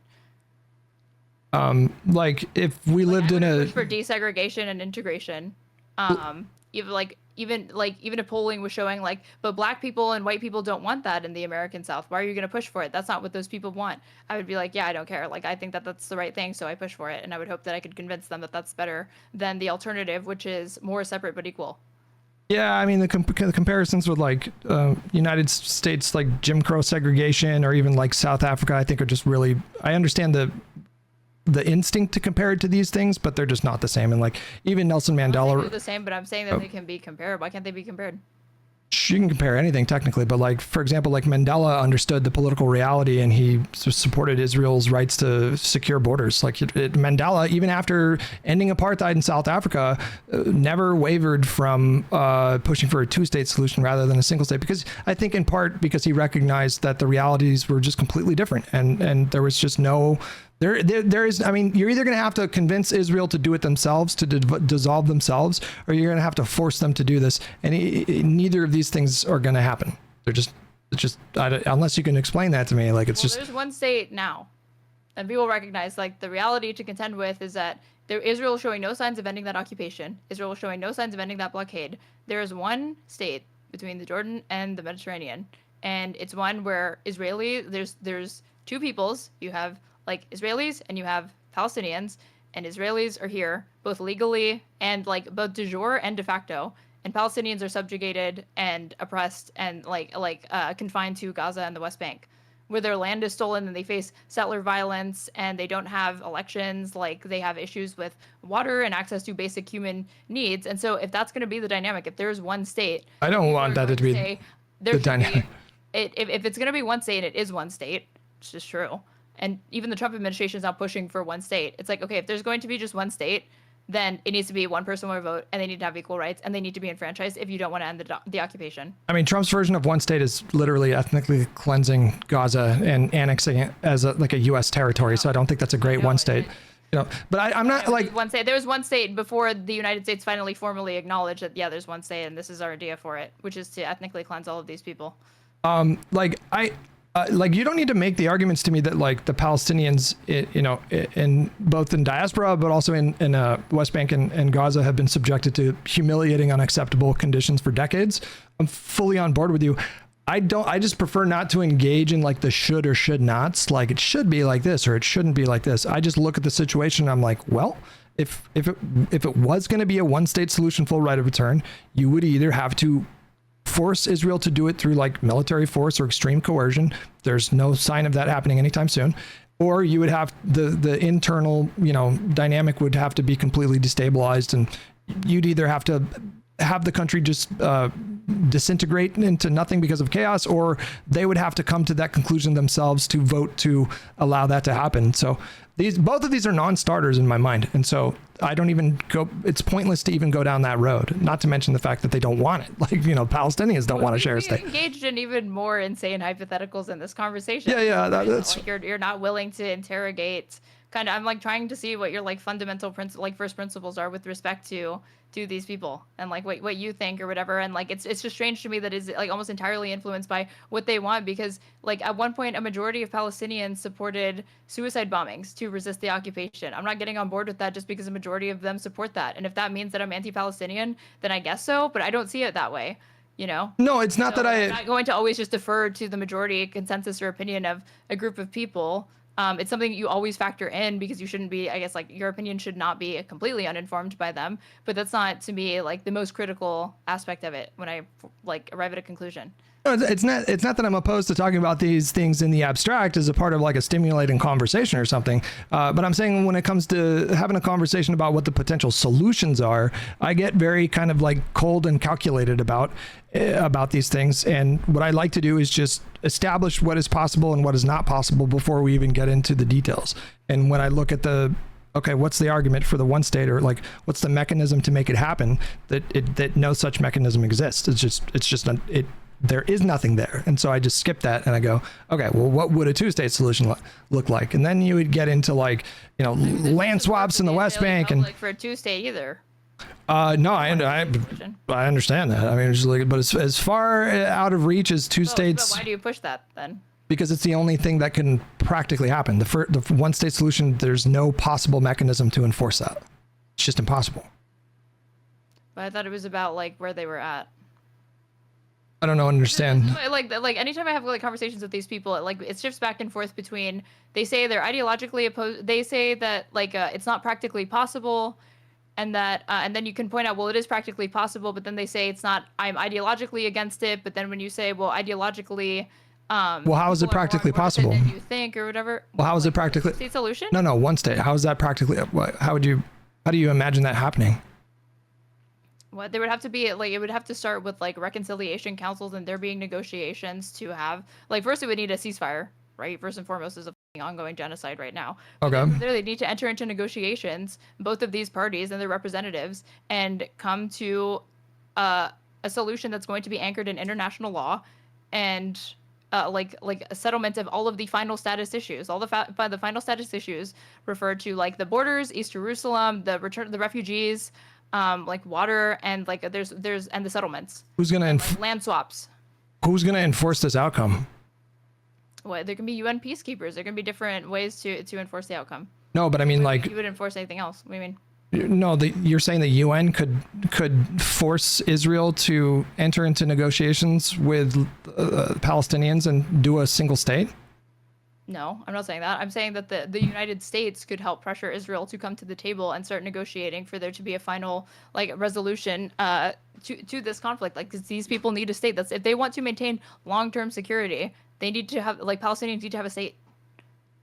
Pushing an ethnically I agree with that population of people into all of these neighboring countries, all you're doing is not only is that morally repugnant and wrong and a genocide, but even that aside, even if we're just looking at it from the perspective of like a pro-Israel, like a Zionist person or whatever, you should not want to ethnically cleanse millions of people into neighboring Arab countries where they're all going to be radicalized into different cells and want to attack your country from all these different countries that you push them into. It's a horrible idea. Even from like a self-interested perspective, it's a terrible idea. You're setting the stage for more October 7th. I understand. Like, so someone who's like a lives in a Western country with liberal democracy that's based on like secular principles. I obviously think that like this type of system is superior, but that doesn't really matter. Like I'm not engaging in like what I would ideally like to see happen in this particular section of the world. The question at the end of the day, or right at the beginning of this conversation, is like, what is the enforcement mechanism to force Israel to accept these terms? Which that is an incredibly tall order. And if you're talking about like, well, it would have to come from pressure from the United States. It's like, okay, conceptually that makes sense. And European and like all allies from Israel, they would need to put pressure on Israel to come to the negotiating table and start this. I understand that conceptually that we can engage in like that sort of concept, but in practice, I don't see what you're seeing. Like the United States and Europe have a significant amount of leverage over. No, but like there's no political appetite to do that, and I don't see that changing ever. So you don't like the protests because you think that they come from unrealistic demands. You want them to advocate for a two-state solution, but now you're even arguing to me the futility of pushing for a two-state solution because you don't see a way forward for that either. So what is the prescription? Two-state solution that would take years and years and years. It would take years. So how do you even begin the activism for that if you're even saying, I don't even know how it would be enforced. I don't even know how you get Israel to the table. Well, we have like historical examples of various negotiations. Sounds like do nothing. No, but we have various historical examples of negotiations that made a lot of progress. We were like almost there a number of times and they fell through. And like, I'm sorry, but the boring answer is like, you keep trying at that and you keep exerting whatever diplomatic pressure you can. But I don't think there is a realistic scenario where the US and Europe combined or whatever could force Israel to absorb like that many people into a country that would make them a political minority. They're just never that's not even where the Palestinians, like the PLO was not at that position. Like you keep saying the full right of return. That's not where it's going to be. They have the right of return under international law. That right is not to be disputed, but there can be a practical settlement of what it will look like in practice. And they have already said it was going to be like a ceremonial amount of Palestinians were allowed to return back to Israel proper. And then from there, they would probably be given reparations. When was So, like, what you're saying? This was I doubt Israel ever seriously entered. They never want to recognize the right of return. Right. So But I'm like saying that even what the Palestinians were offering was a settlement of that right, like a negotiation. but in a of what it separate would look state, like. in a not a But single they needed state. well, yeah, in a separate state. Yes. Yeah, never a single state. Israel never once entertained a single state solution. No, the only point about the single state that I brought up is that at one point, distinguished Palestinian American and public intellectual was making this argument on the pages of the New York Times back in the 90s, post Oslo. So I'm saying clearly at one point that was within the Overton window if you're making it onto the New York Times. It was never. An idea that was seriously No, I mean who? entertained. It's not. I'm not I saying mean- it's anchored in international law or anything like that. It's not. No, There's there literally were- nothing in the law for one state, but. I mean- it was serious. It's like you're saying like, oh, it's pie in the sky or whatever. Like I'm telling you, it's just a fact that it was part of American mainstream political discourse, and Palestinians were even looking at moving it to a one person, one vote. That's why Ariel Sharon did the unilateral disengagement in 2005, because they were seeing that Palestinians were starting to consider moving the fight from two states to now we want one person, one vote. We want there to be one state. So they did that, and he did it with the intention of freezing the peace process for 25 years, and it worked. I mean, the fact that like in intelligentsia and academia, it might have become, a little in vogue in the 90s to start talking about a one-state solution. That doesn't change the fact that I guarantee you, like very few Israelis, maybe 1 or 2% of Israelis ever thought that would be like an acceptable outcome. And so it doesn't really matter what American intellects were saying at the time. What was the reality? Like, Palestinians? He was born in Palestine. I don't understand why that's relevant. Like, how does that change I was saying that, like, you're saying this is so far off, it's so crazy, and my only point of bringing that up is that at one point, not long ago in the 90s, this was in the New York Times. This was an idea being talked about and openly explored. So it was not as marginalized at one point as you think. And then another thing is that Ariel Sharon, the Israeli prime minister, crafted state policy in response to seeing that attitudes among Palestinians wanted to move it to that fight. Mm-hmm. So there was even a mounting will from Palestinians. Like, you're exclusively focusing on the opinions of Israelis, but where does Palestinian opinion come into it? Well, you're referencing what they wanted back then as if it's relevant to the discussion, but you don't want to factor in how they feel now, which I feel like is a bit. I do acknowledge that they don't want to live together. Then why force it? What? I'm not saying to force it. I'm just saying that you said that you were saying that sounds like you the are. one state thing is so crazy, or why does it sound like I am?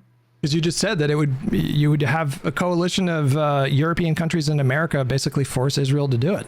To force negotiations. I didn't say to force doing it one state. I said negotiations. Well, now we're getting into settlement or whatever.